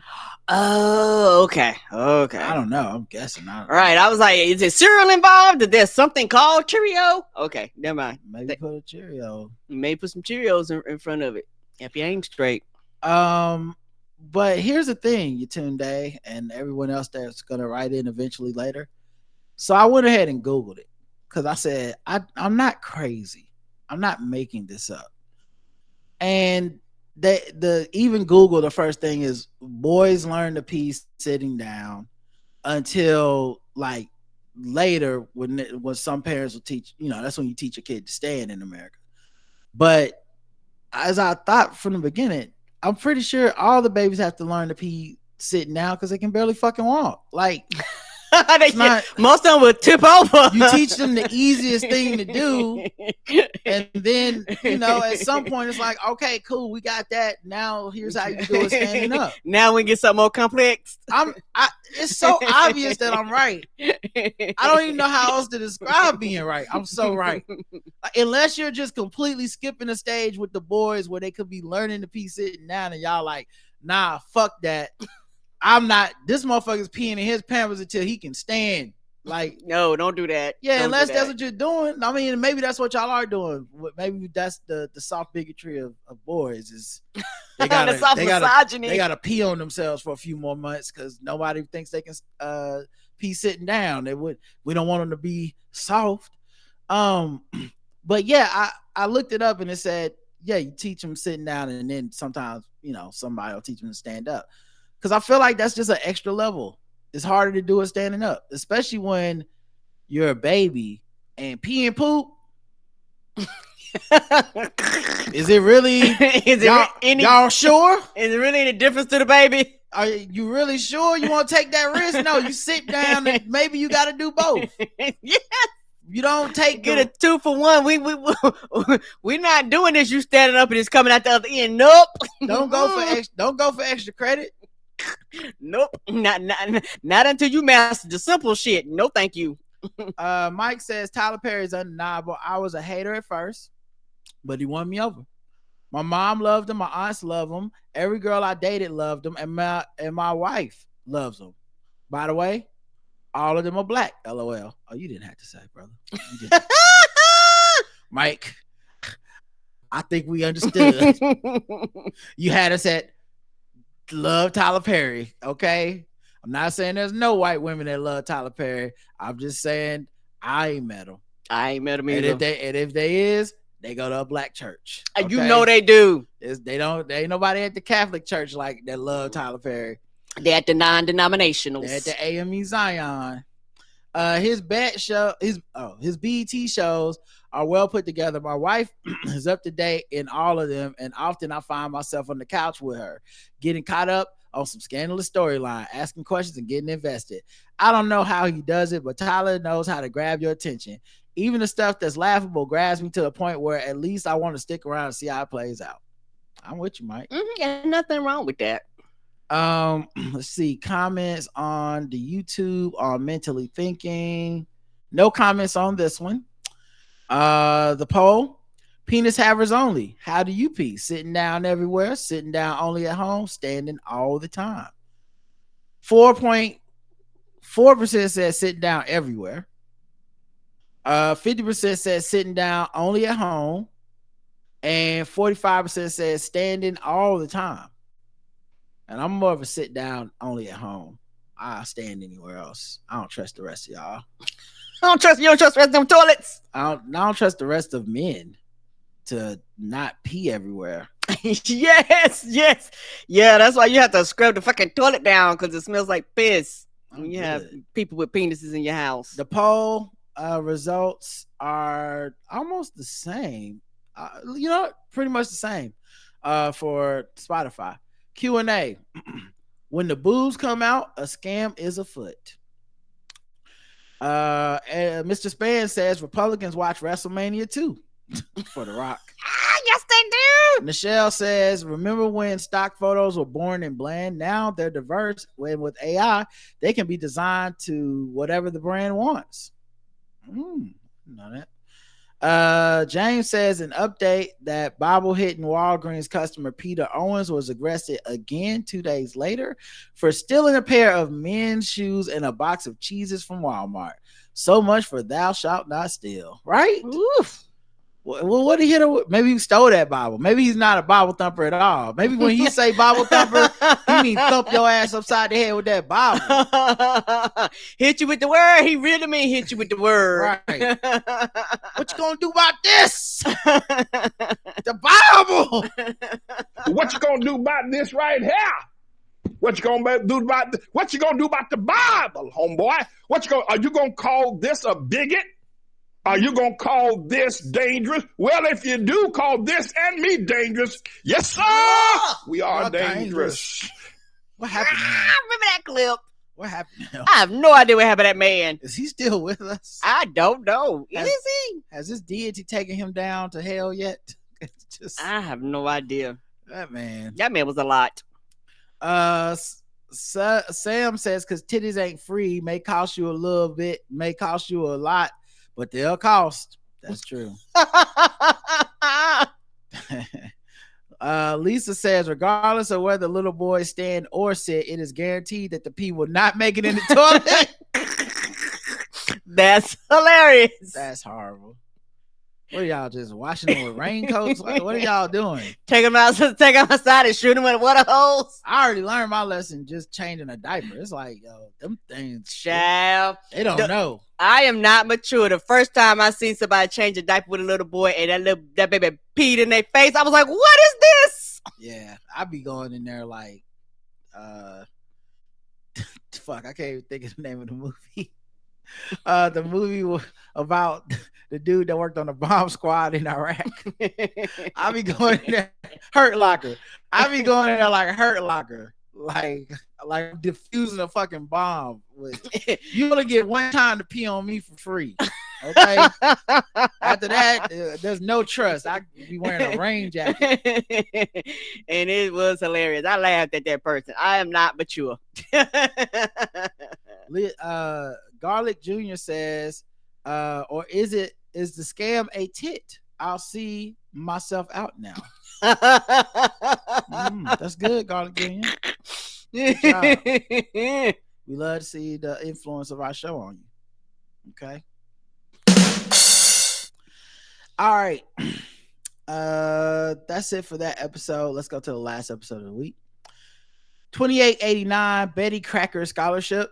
No comments on YouTube, so we close that window.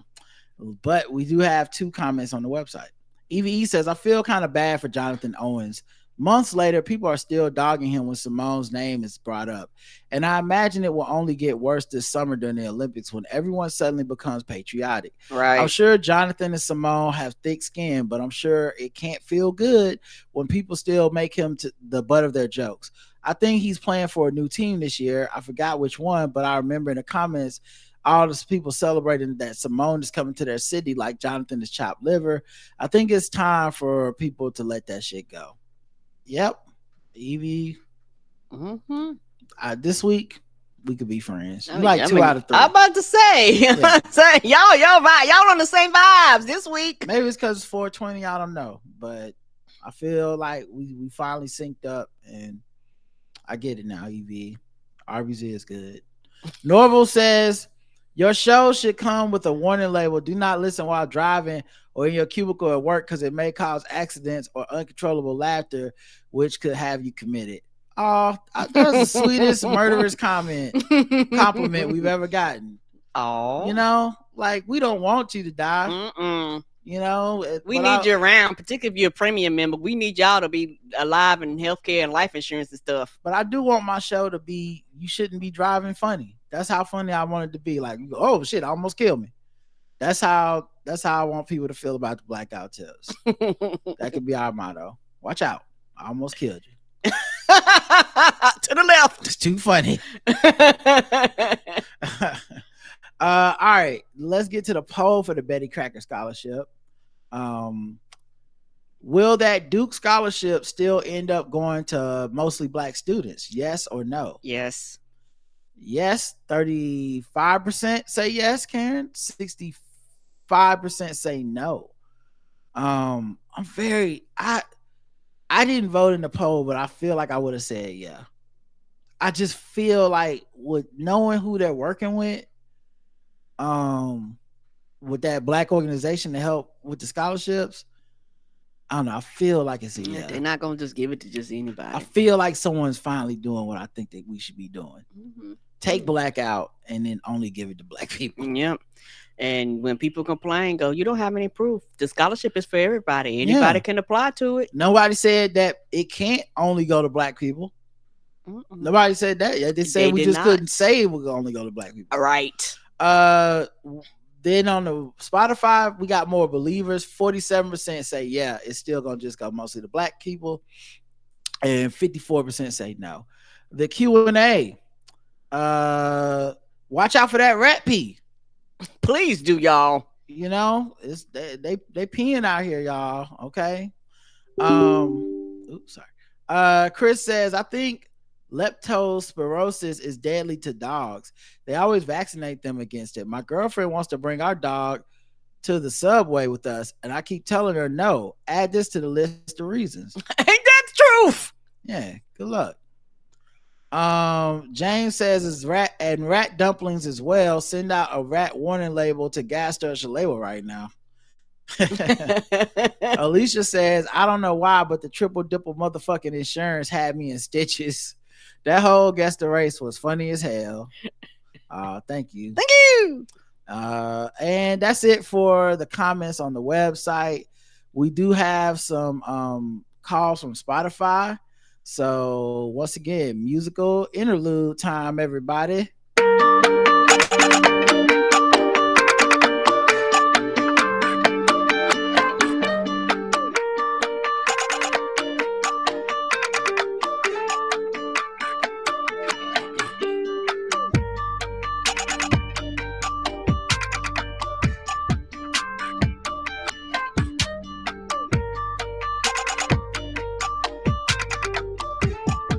All right. Not call us from Spotify because I don't want people thinking they can call us through Spotify. Oh God, I'm so high, everybody. No problem. I thought about that. I was like, I hope people don't be thinking they can't. You can't contact us through Is Spotify. that what I said? Yes. I'm sorry. Oh, you good, baby? I just wanted to clarify that. Voicemail time. Hello, you two. It's Allegra. I am catching up and listening to episode 2882, hashtag Team Karen, and I'm listening to the feedback about the Anthony Mackie thing. I'm with you guys. I don't think that I'm owed any kind of like extension of somebody's time just because they're famous. But that's not really what I'm calling for. I'm not calling to say, "Ooh, look at me, listen to me." Be the same. Sorry, my brain glitched for a second. What I'm really saying is the writer, the feedbacker brought up Beyonce, but the fact that she puts things on mute is her way of saying no. Like, no, I do not want to be approached. I'm basically just supporting the argument that you said on the show, which is that's her way of saying no. And maybe it feels nicer because you're not hearing the word no in your face. Right. But blocking or muting, that's a no. That means I don't want to interact. I don't want to interact at this time. I'm living my life. And this, fans included, is a job. And I'm not ready to work today. Today is not my work day. So there's that.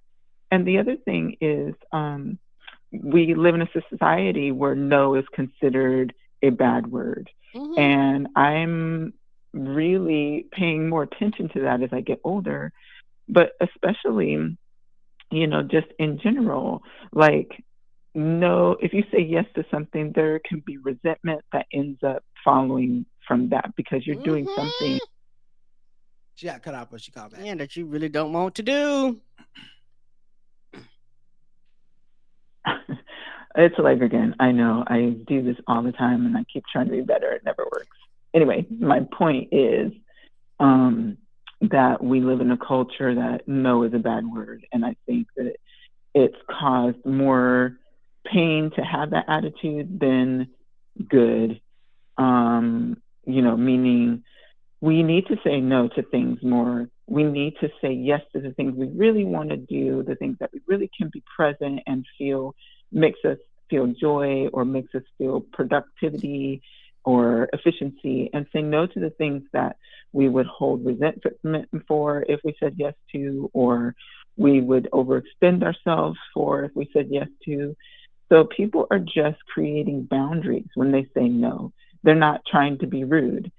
No is not a rude word. So that's all I wanted to say. And yeah, I 100% agree with you guys. These people owe us nothing but what they've given us, which is them doing a really good job at their job. Appreciate you. Yeah, and I agree. As somebody who I'm better at saying no. Yes, say no to things that you truly don't want to do, because I've been that person. You say yes, you do things you don't want to do, and then you're unhappy, or either you say yes to something and it takes your time away from the things that you truly want to do because you really don't have time to, because you committed yourself to something that you would prefer not to do. And resentment can be there. I'm speaking from self-experience. And then you begin to get mad at the person that asked instead of you taking accountability and responsibility for your own actions and just telling them, no, you don't want to do that. You don't want to place blame on yourself. So you place blame on the other person like it's their fault. But people are always going to ask you for things. It's just human nature. People are going to ask, and there's nothing wrong with them asking. Them asking is not the problem. The problem is sometimes you might have to tell them, let me think about it. Let me process it. Let me, talk to somebody else about it. Sometimes in certain situations, people ask me things. I will already know what my answer is half the time, but sometimes I don't. And I will sit down and talk to Roderick and actually go through the process with him to be sure that I'm making the best decision that's right for me at that time.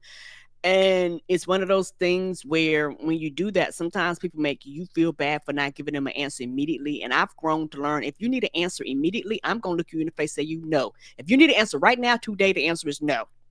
Because obviously you're rushing me because you're trying to rush me into a bad decision. We got another voicemail from Blue Wave Rider. He left 3. Right. Karen.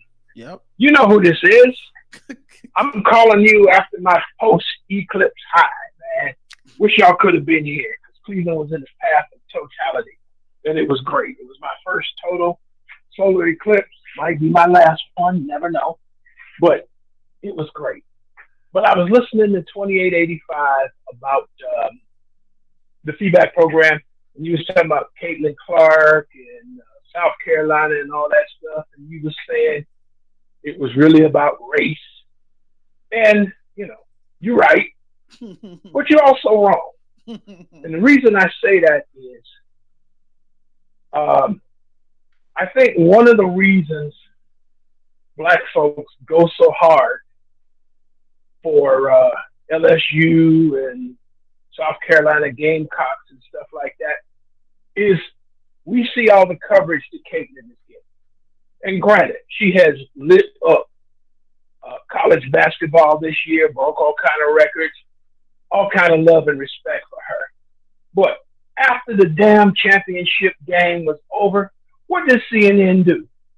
They put the picture of the losers above the headline that says South Carolina wins third NCAA women's championship.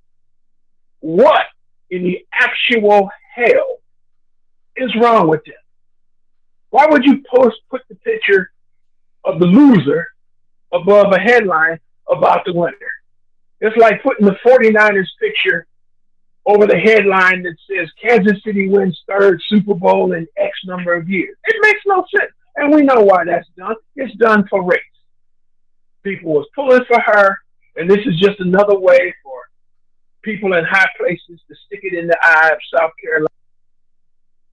Okay, like I was saying, I'm gonna get through this time. The only reason, well, you heard what I said. Caitlin Clark got all the shine, even though her team lost, and it's all because of race. It's like she's the great white hope or whatever. I mean, I ain't got nothing against her. I respect that she set all them records. I mean, more power to her. I mean, that's what sports is about. When you get a phenomenal athlete, that's just that. But, damn, I had another point. I can't remember now. Doggone it. But anyway, we just get tired. Even when we win, we lose. They find some way to cheat us out of our glory and not give us our proper respect even when we win. And I guess I'm like LeBron James when he won that title for LA. I want my damn respect, especially for my people. Now I'm done. Out.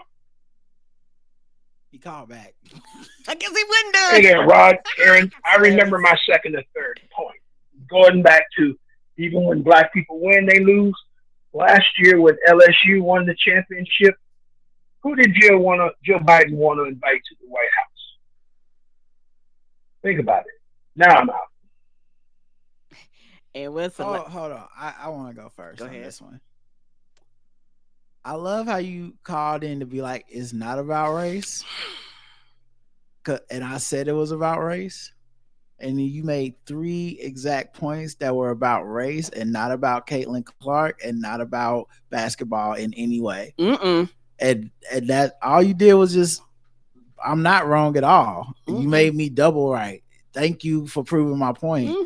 People are coming into it from the racial angle and nothing else. You can't concede that this woman was a singular star. So you keep trying to find other things. Well, they're not covering South Carolina being undefeated enough. South Carolina being undefeated. First of all, women college basketball being undefeated is not like men. Like it's happened before. This happens all the time in regular season. 2, Dawn Staley gets plenty of coverage. It's not a secret. We know all that shit with Dawn Staley because she do get coverage. She's a press conference always going viral, all that stuff. So I don't think that's really true. And the singular star, the what do you call it? David versus Goliath. That's a built-in storyline. Here's Caitlin Clark and the white girls from fucking Iowa who ain't going to the WNBA for the most part. And here comes a superstar, all-star team, undefeated, that is definitely going. Almost every sports narrative goes for David versus Goliath. Very few go for Goliath. You don't. Once they're on the court, you don't see Dawn Staley as David anymore. It's not the underdog story. They not just supposed to win. They supposed to win by 20. So anyway, I thank you for first. Take that bass out your voice. You ain't gotta be yelling, but Thank you for calling up and proving my point. That is hilarious. I was gonna say the same thing. I was like, you said it about race, but every single one of your emails was about Every race. point. And you know what, baby? That's okay. Like, you know, like it is all right to care about race because you're upset because there's a lot of racial elements and racial undertone behind it, and all that's the okay. all the AP putting the wrong picture up and all this shit, or what, however they did that, all that does is prove that it's about race. Because I didn't say it's about race for black people. It's about race for everybody. Everybody that wasn't checking out that shit before you came because of race. All right, let's go to the last voicemails. 3 of them from Sierra. Hey, Rod. Hey, my girl Karen. Hey, baby. This is your girl Sierra, aka Track King, aka your favorite educated hood bitch from Philly. You know, I just hope y'all having a brand new spring and y'all living your best life. I be catching y'all, see y'all at the Hornets game, geared down. I love that for y'all. We'll be sending y'all gifts soon. Oh. I got a lot to talk about. First of all, rest in peace to OJ the Juice Man.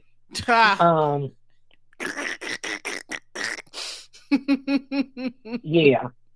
Anyway, I'm watching the Gerard Carmichael reality show. Oh.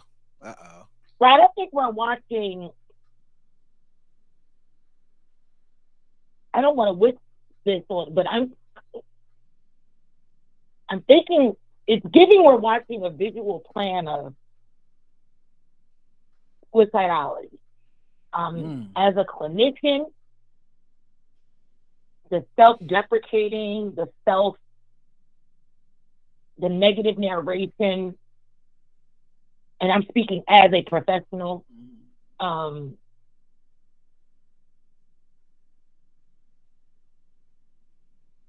It's giving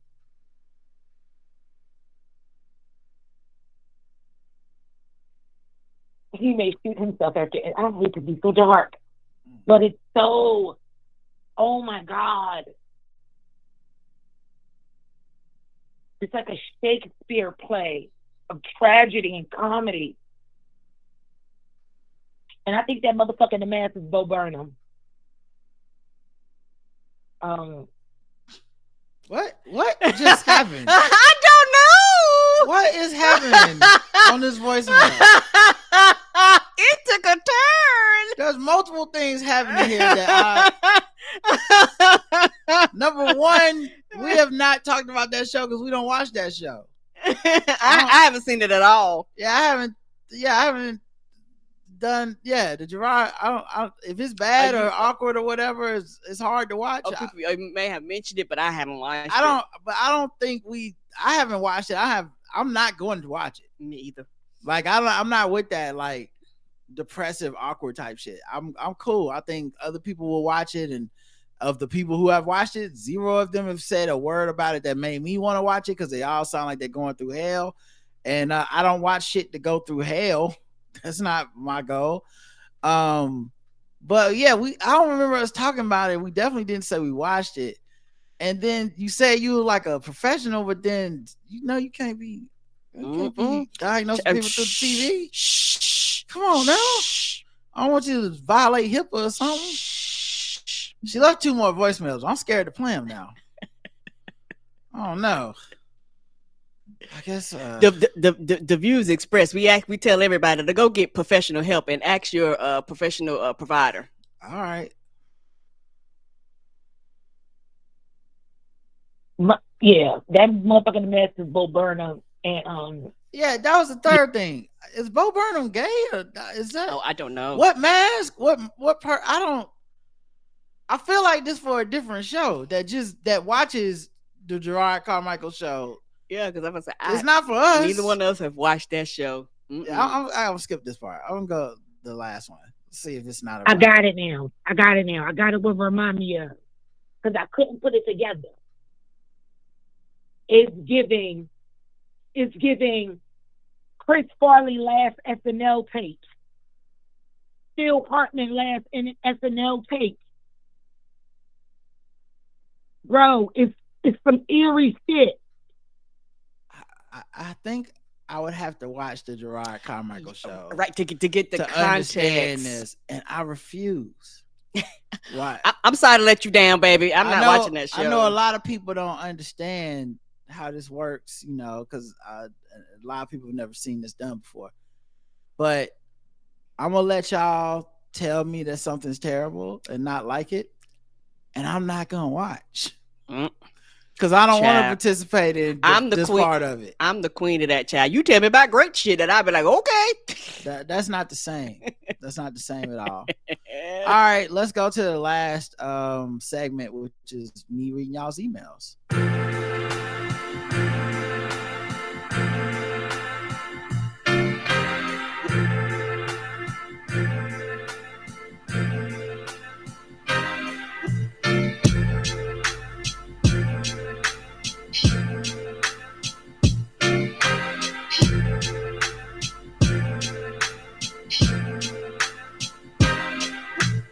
All right, email time. We got a lot of them. Let's see. Nate says, the origin story. I listen to the Blackout Tips podcast because Rod and Karen are hot. Please make the merch. The reason I'm writing this is because I'm very curious about who you are and what was the genesis of this podcast. I'm sure the people who have followed you for years know you and Karen's story, but I was wondering if you ever considered maybe at the end of the year doing a quick or longer form background on who you guys are. The origin story of the heroes note is Rod and Karen. Thanks, Nature Boy. Well, I think we've done it before a few times on this show. But here's what I would suggest. Check out our guest appearances on podcasts because we get asked that a lot. And then we give them the full breakdown. So I would say search our names, and when we're guests on podcasts, they always ask us, and I'm sure we've done an episode or something about it. I wouldn't remember what they named. Times, and maybe we'll make it like Bullet Ball, where we do it every year or something. Yeah. So we'll definitely take that under advisement. We sure will. Rhea says, hey, Lady K and Roger, this is your unofficial internet auntie. I often hear people say on the Karen Hunter show that they started following you guys after hearing you on her show, but I'm the opposite. I started following her after hearing you on her show. I actually subscribed to Sirius just to hear the Friday Foolishness show. Aww. Be sure to let her know I said that. I literally screamed when you told Justin that you guys were tapped to be the guest host on the show. Oh yeah, if you're not behind the paywall, they don't wouldn't next know. Friday, Sirius Satellite Radio, Karen and I are gonna be doing Foolishness Friday for the Karen Hunter show. Yeah, I'm excited. We got some guests lined up. I'm excited. Yeah, so that's from 3 to 6. We'll let y'all know more as we know more.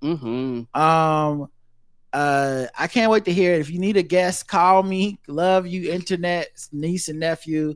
I'm hoping this makes it in time for the feedback show. Thank you, Rhea. Thank you, and it did. John says random stuff. Good morning, Rod and Karen. Happy belated birthday, Karen, and condolences to you both for Rod's uncle.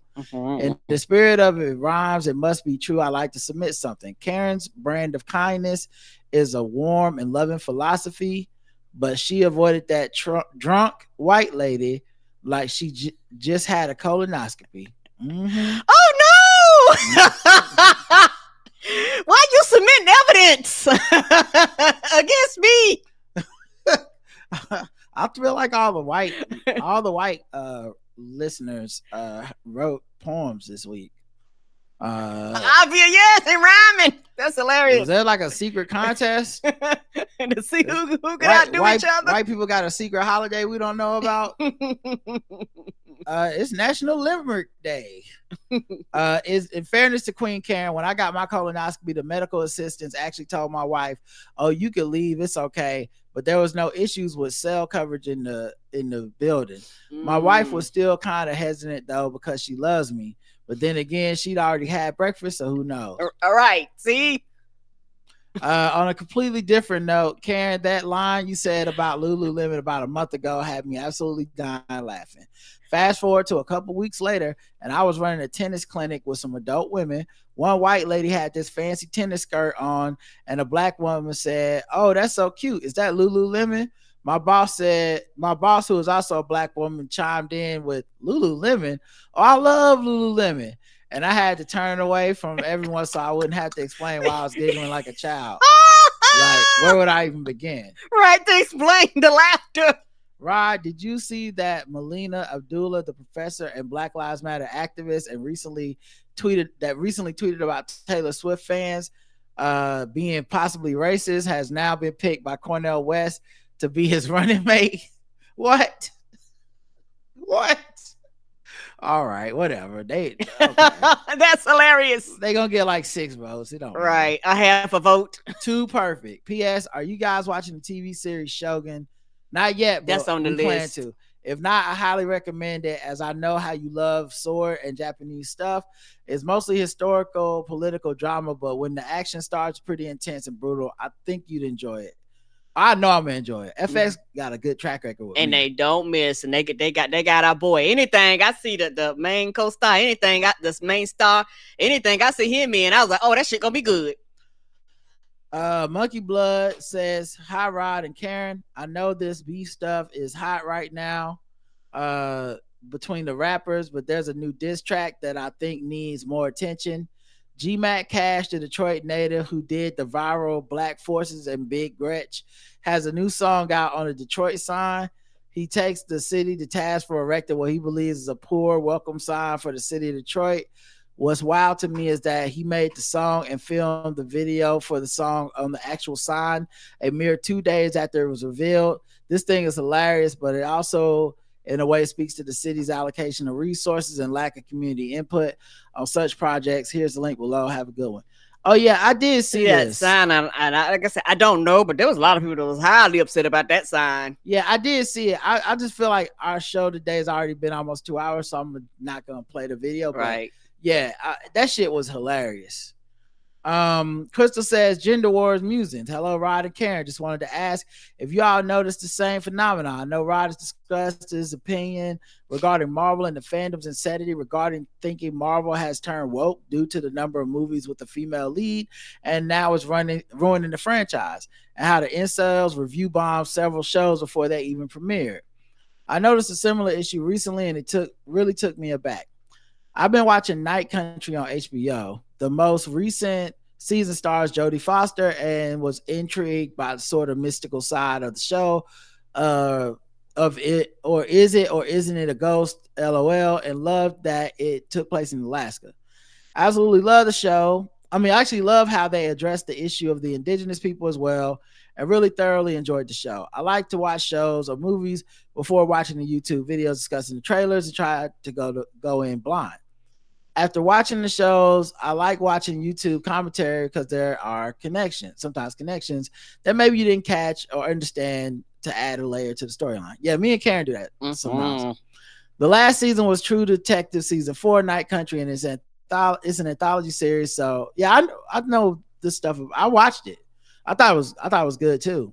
It's an anthology series, so you apparently don't have to go in order because the story's not connected. Sort of similar to American Horror Story. Anyways, after watching a few videos about it, decided to watch season 1. Season 1 was amazing. I loved it as well. Starred Matthew McConaughey and Woody Harrelson. Again, amazing acting. But interesting enough, as I'm watching the reviews, it's why season 1 is perfection, why this season is the best show of all time type of reviews. But when I'm seeing all the videos about why and how season 4 ruined the show and how awful it was, and the number of views, like 5 million for each of these type of hate commentary shows. This experience really got me thinking how people can really be tricked into thinking something is bad without even realizing it. Mm-hmm. You end up going in with biases, and that is bad. Maybe you end up liking it anyways, or maybe you're pre-programmed to hate it and pick it apart. Yeah, I see this all the time. It really can stun a show, but one of the things I find interesting is how many shows get renewed even with this type of response. And I wonder if I loved season 1 of Velma. And Twitter was trying to create like a hate campaign against it before anyone could watch it. And I watched it and I thought it was really good. And yeah, so you see this stuff happen, and I don't know, you just start to wonder, maybe it helps to have everyone riled up. Yeah, because people watch it, they like it, and people watch it, they don't. Let's see. Okay, I enjoyed both seasons of the new show. Did not walk away thinking, wow, now that I've seen this, the other season was awful.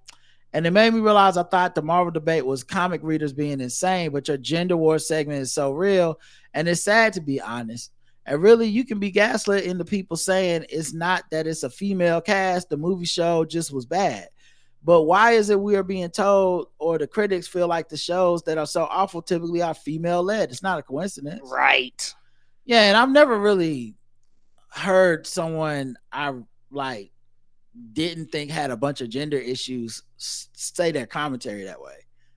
You know, like when I see something that's bad and it has like black people in it or whatever, I don't like there's no like glee in being like, oh, y'all only like this because, you know, it's like that's just how I felt, like boom.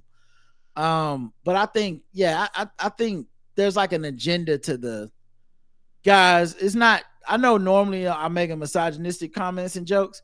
That's not what this is. I just hate that this women one just coincidentally completely objectively is bad. I'm like, okay. Right. Anyway, just musing and wondering if you've come across the same issues. I'm not sure what the real or true push for this type of hate or rage towards female women led anything is. You said it earlier when you said 5 million views for each of those hate commentary videos. 5 million views.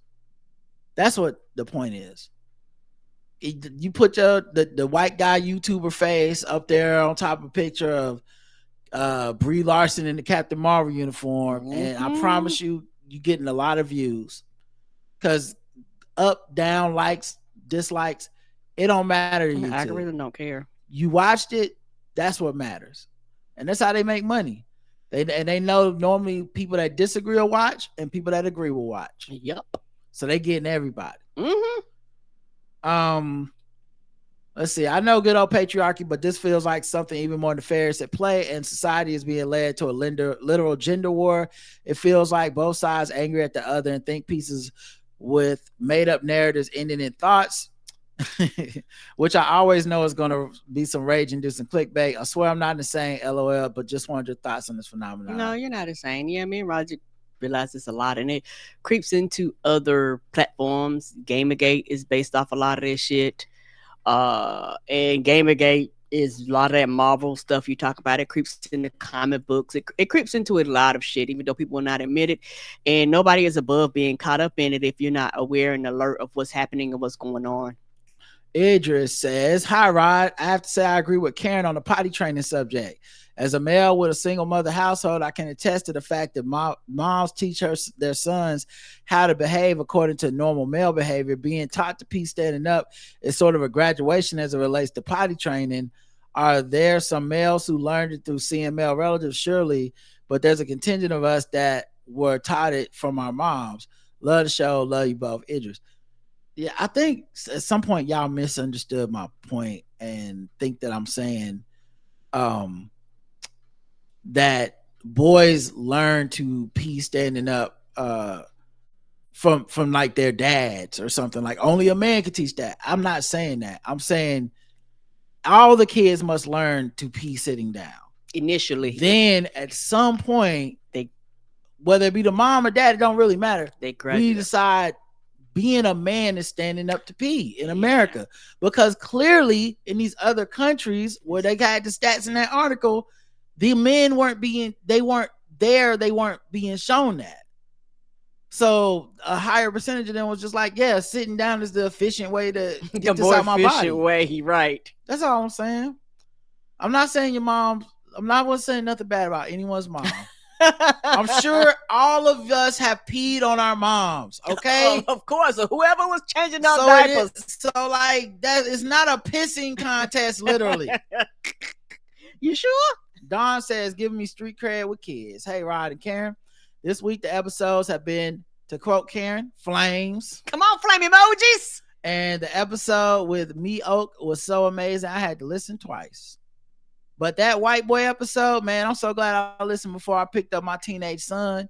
He never has much to say to his mom these days. Oh, but he had something to say about that one, huh? Studio audience. Oh. He got in the car and I just started talking, telling him all I learned about the riff with Drake, Kendrick, and Rick. Oh shit now. My son had so much to say. Mom was finally able to relate to his teenage world. Needless to say, we bonded over that episode. Oh, yay! I thought y'all would have bonded the way Karen would.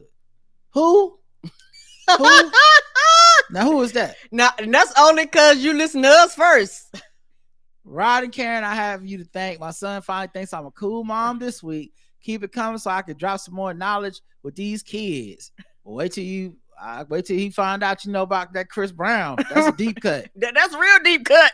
Chris Brown coming to Quavo. That was your baby might have some opinions. You might want to write these names down so you can remember. Yeah. Appreciate you guys more than you know, Don. Thanks, Don. Psycho Music said new music. Diddy, maybe he did. Take that. Is attached a new beat.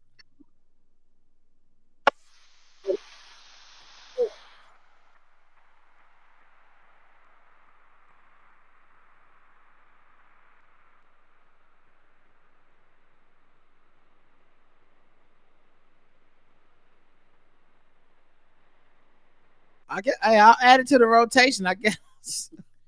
I just can't think. That one is so specific. Unless some more P. Diddy shit come up, we making a segment about P. Diddy. Maybe that's what he was anticipating. It's like at some point something gonna happen. It's just gonna be article after article after article. Baby, they saying no sound. Oh, okay. Damn, I forgot I'm in the wrong browser. Give me a second, y'all. I'm gonna see if I can run this one back for y'all. Hold on. No problem. But yeah, I guess I can kind of see his point. Yeah, we'll hold on to it. We'll start it because believe me, sooner or later it's gonna be enough shit where it's gonna be a whole ass segment. Yeah. Damn, he really called it. It was like if you think about it, y'all gonna need this when the shit starts popping. Oh man, I'm sorry. I was trying to find it. I can't find it again. Oh wait, I downloaded the beat. Let me see if I can find it that way. Yeah, here we go. P. Diddy be wanting the body, and you gotta tell him no.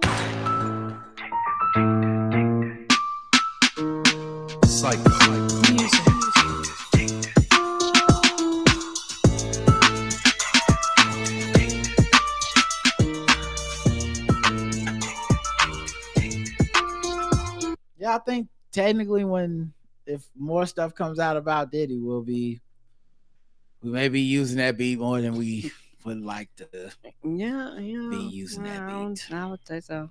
All right.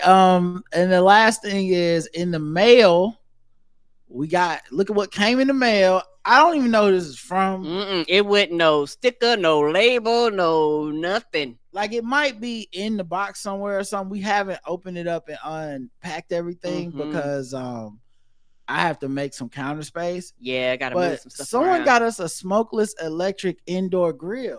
Nigga, we're gonna be grilling again. I like by we, she mean me. But it's so cool because I that's the one thing about a new apartment that I missed having the grill.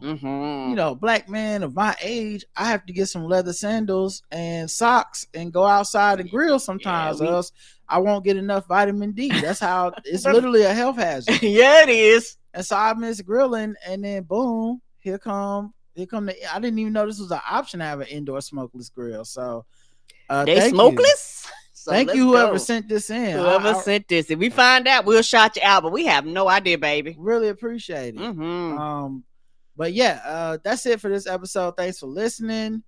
We appreciate y'all. Until next time, I love you. Oh, next time, JL Covan is on the show tomorrow. I believe it's at 10 a.m. Okay. So until next time, I love you. I love you too. Mwah. Bye, everyone.